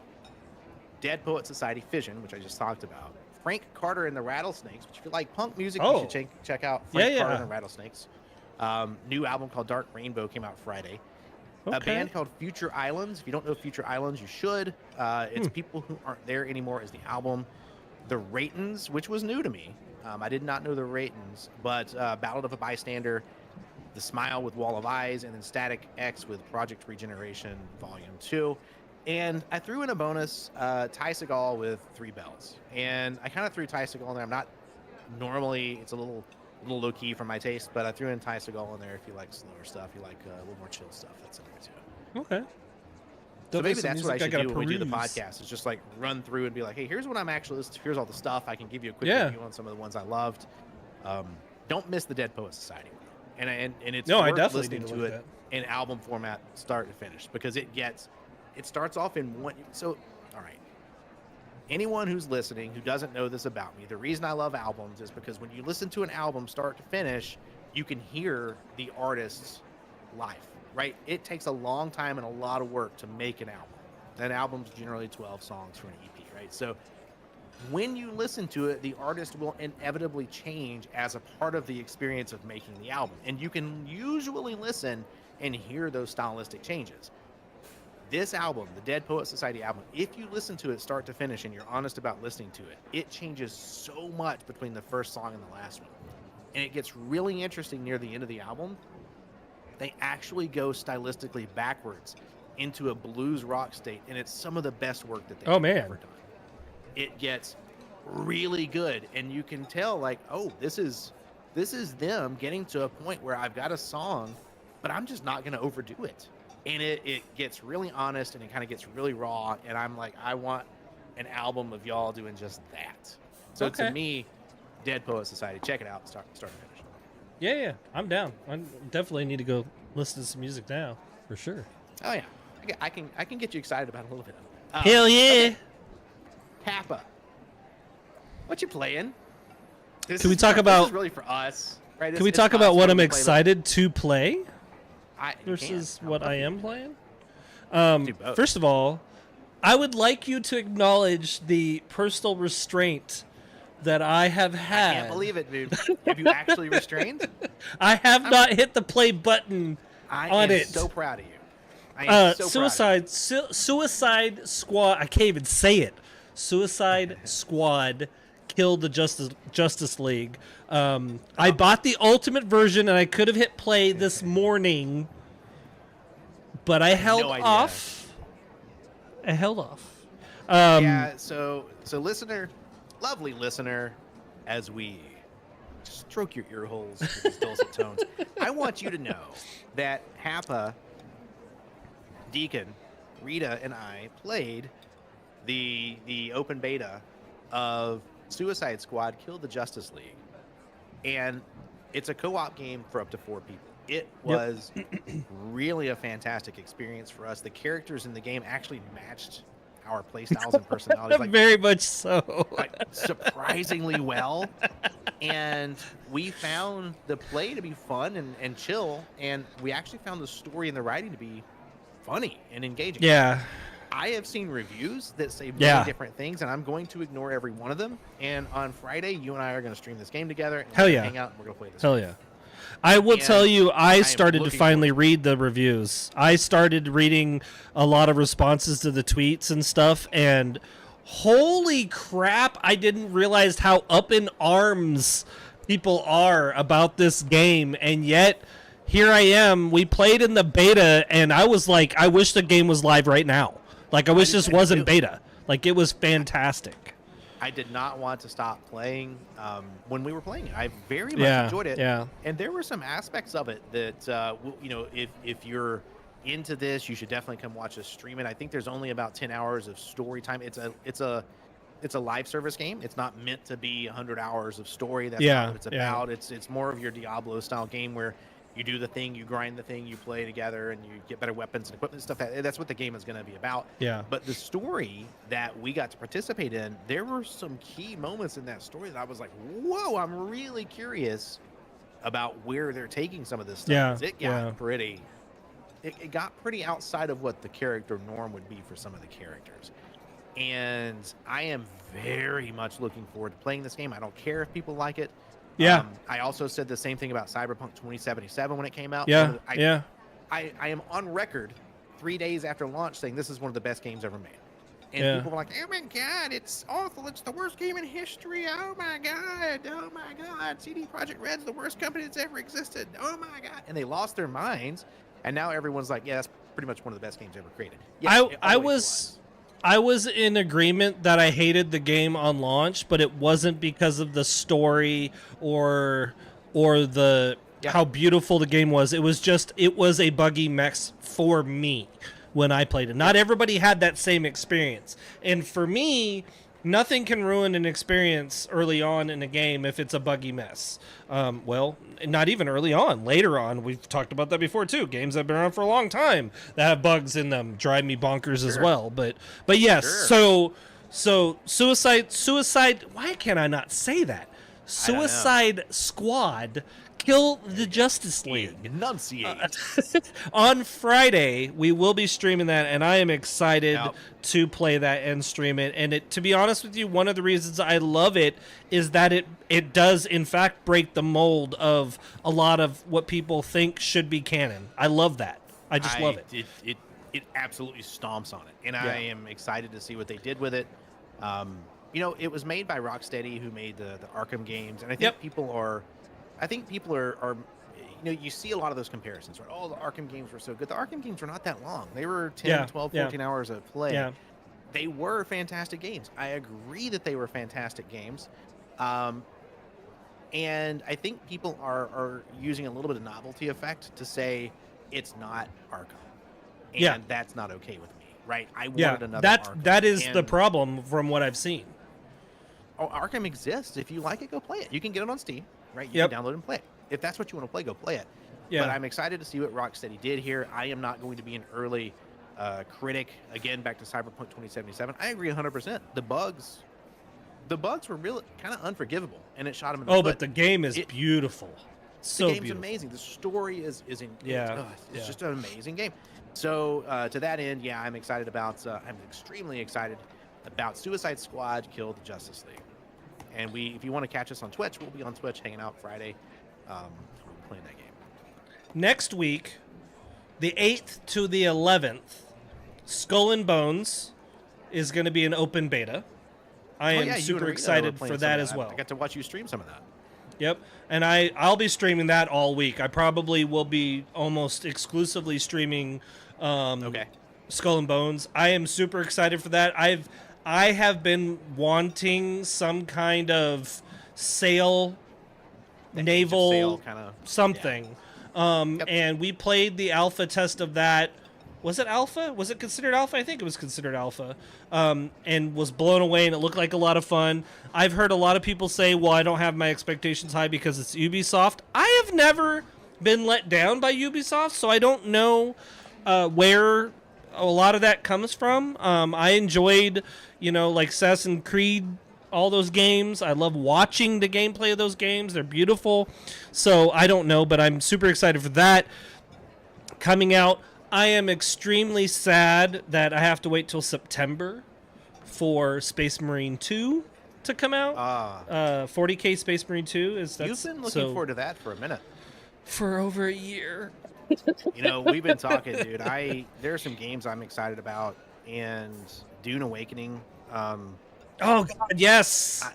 I am so excited about Dune Awakening, and there was another game, and we won't talk about it this podcast. We'll talk about this one in the future. That's being developed by some of the folks who left EVE Online, and I'm pretty excited. Oh yeah. I'm hoping that we get some cool announcements out of that one. But I am excited about Suicide Squad, Kill the Justice League. I'm excited to see what that's about. Excited to stream it with you, and I'm excited to watch you play. It's gonna be Skull and fun, Bones. Man. Yep. I potentially will pick that game up, right? Depending on how that looks. The Age of Sail stuff is fascinating to me as well. So, Plus pirates. yeah, hello. It's pirates, right? How can you go wrong? All right, Hapa. So wrap us up. We always end the same way. Give me some of Hapa's rules. Are you okay with me doing 15 this time? Because there's only 15 left, so it'd be kind of weird for me to do 10 and then 5 the next one. Oh my! So you're gonna get a little bit. With you doing 15. Okay, so for those of you that haven't heard them, I have a list, and it's ever growing. A list of rules by Hapa. And I'm always adding to these, and right now I've got 75. We've already gone through 60 of them, so we're going to be doing 61 to 75 right now. I encourage you to go back through our past few podcast episodes, and if anything, listen to them, and then you'll get the other rules. I find them to be amazing rules to live by. I have given them to my quote-unquote kids when I was in the Navy throughout the years, and I've actually had commentary from a few of them later on that said, hey, I've tried to follow this rule or that rule, and it's actually helped me get through this or get through that, which is huge to me. Kind of like a I'm not a parent, but kind of a parent, moment, proud parent thing. But yeah. So rule 61, get people out of your life that aren't good for you. I think this is a problem that a lot of people, I've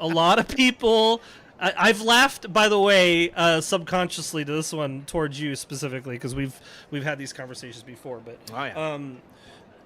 a lot of people keep people around in their life because they feel they need to, even if they're family. And I know that might be a controversial opinion, but just because someone's family doesn't mean that they get to treat you like crap and they don't get to be a drain on your life. And there's absolutely nothing wrong with saying you don't even need to tell them.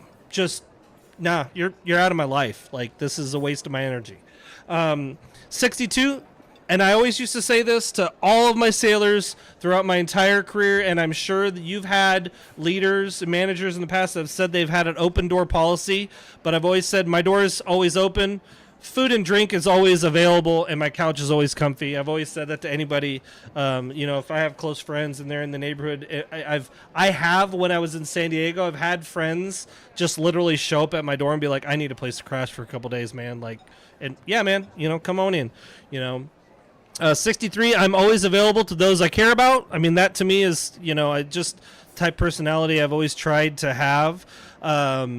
It's just the way of life that I try to maintain. If someone, 64, if someone shares something with you in confidence, don't break that confidence, right? Like, don't be that person, It's like sometimes things in confidence get shared. That's a huge level of trust that you're putting on other people. Don't break that confidence. 65, if you make a promise, don't break it. Kind of the word is my bond kind of thing. That to me has always been a very important thing. If I try to tell someone I'm going to be there for them or I'm going to do something, I better have a damn good excuse as to why I wasn't able to do that. 66, this is a quote by George Bernard Shaw that I've always loved. It's life isn't about finding yourself. Life is about creating yourself. I mean, I think that's also something a lot of people, they may go their entire life and they think they're trying to find who they are, but they don't recognize that you have to create that for yourself too, right? Like, kind of important. 67, accept the things you cannot change. I mean, that's kind of like a, Bible verse level, but I mean, you can't stress over things you can't control, right? 68, people have different reasons for the way they live their lives. You cannot put everyone's reasons in the same box. And that's very true. We're all different. Can't do that. 69, be good, do good. I mean, you guys have heard me say it a million times. Be a better human, right? 70, always continue your own education. If you're not continuing to educate yourself, and I don't mean going to college or whatever, but just reading and learning, and like, you're doing yourself a disservice. You should always be trying to educate yourself on various things. Like that is very important to your own mental capacity as well. 71, this is more of a military thing, and actually you can apply this as a manager in the corporate world too. Inspect what you expect, right? So I like that. So that was something that was put on me very early in the Navy. You always inspect what you expect. And the flip side to that is your people should know what your expectations are so they can meet those expectations, right? How else do you know that your people are meeting expectations if you're not inspecting what you expect, right? 72, laugh, smile, make someone else laugh and smile. And that's a line that I've always said at the end of every single stream that I've ever had. Laughs and smiles are infectious, and they can really make someone's day if they're having a bad day. So, definitely make someone else laugh and smile also. 73, focus on taking care of you and yours first. I think a lot of people that are givers or caretakers, a lot of times they don't take care of themselves first, and that's like you may not be around to take care of other people if you're not there taking care of yourself, right? So it's kind of important. 73, focus on taking care. Oh, I already said that. 74, slow down and enjoy your life. This one really hit me in the face last year when my mom passed away. Didn't realize or recognize how little actual time you have on this planet. So you really have to try to live the best life you can and enjoy the moments, enjoy a sunset or time with friends, time with anybody that you might want in your life. And then this one follows right in line with it. Enjoy a meal with friends. I don't think enough people recognize how big of a deal like sitting down with your friends and just having a meal and chit-chatting and BSing and sharing a drink, as they say, you only drink whiskey with friends. That's a very country line, because typically when you have some whiskey, all those deep thoughts come out. So hopefully you're only drinking whiskey with friends. So, and that's Hapa's 75 rules to live by. So yeah, I love it, man. Those are good. Yeah. That's a good list. So 75 is your list. Maybe we start. It is right now. Maybe we start back at the top and we actually have conversations about some of these. We can. Examples. We can break them down. I would love to do that. I would love to run through those and be like, hey, tell me some examples of where that's applied in your life and some stories. I think that would be a lot of fun. I can promise you that every one of those I have some anecdotable memory of why it was added. I don't think that was a word that I just said, but whatever. I was going to let that go. But Anecdotable? Is that a anecdotable? Stretch. Look, man, I'm a history major, not a English major, all right? But yeah, look, we're almost dead on for 2 hours, Seven. I know, we almost nailed it. Almost 2 hours. Look. So if you're out there listening to us on Spotify or Apple Podcasts or whatever app you're listening to us, and for those of you watching on YouTube right now, by the way, we appreciate you guys. We appreciate all the support that you guys give us. Yes. I know we're not always on schedule, but we also have always said we try to keep to a schedule, and this is a project of love. This is not necessarily our job. The day that I win Powerball and can retire Seven so that we can do this for a living and be as big as Uncle Joe. Or Hapa, or if everyone listening in every country tells somebody, and those people tell somebody, and those people tell somebody, then we'll stay on schedule. That would be get amazing. enough people doing this that we're not having to, find ways to buy food, which is where we are, right? Right. I still got to buy food, but if this living's food, important. Yeah, I could absolutely make the schedule work. And that's the thing is, you guys have, I've parroted this at this point, fairly frequently. It is important to me that this podcast is a project of love. It is not a job. And, the actual JOB will always and should always override this. And unfortunately, Seven is a very, very, very busy individual. Stupid corporate jobs. I know. But we're hopefully, in theory, so what is today? Today's the 30th. So what is that, the 12th or something like that? The 15th. No, 16th. Wait, am I crazy? 13th? Yeah. Oh, I'm completely blind and looking at the wrong month. 13th. Okay, no, February the 13th should be. Yes. I just commit us to all kinds of stuff. It's probably good that you keep the schedule, not me. You gave me 4 different dates to try and make this thing happen. What are you talking about? February 13th, hopefully, will be the next podcast. If we don't do it on the Tuesday, we always try to follow it up on the Thursday, vice versa. Yep. We try to do what we can. So definitely, we are on Spotify. You could definitely look us up. At some point, I may migrate our video to Spotify even, by the way, if we choose not to do it live on YouTube. I don't know. I haven't really figured out exactly how it works just yet. But for those of you that are subscribed to our YouTube channel, I appreciate the support you guys give us, guys and gals, all of you, all over the world, especially the folks in Jamaica that I'm still waiting on an invite for. Just saying. Kingston, show out. But as always, I will say this. Take care of yourselves, take care of each other, laugh, smile, make someone else laugh and smile. Hopefully y'all have a great rest of your week. Appreciate y'all for hanging out, and hope that you guys will hear us and or see us the next time. Good night, everybody. Night.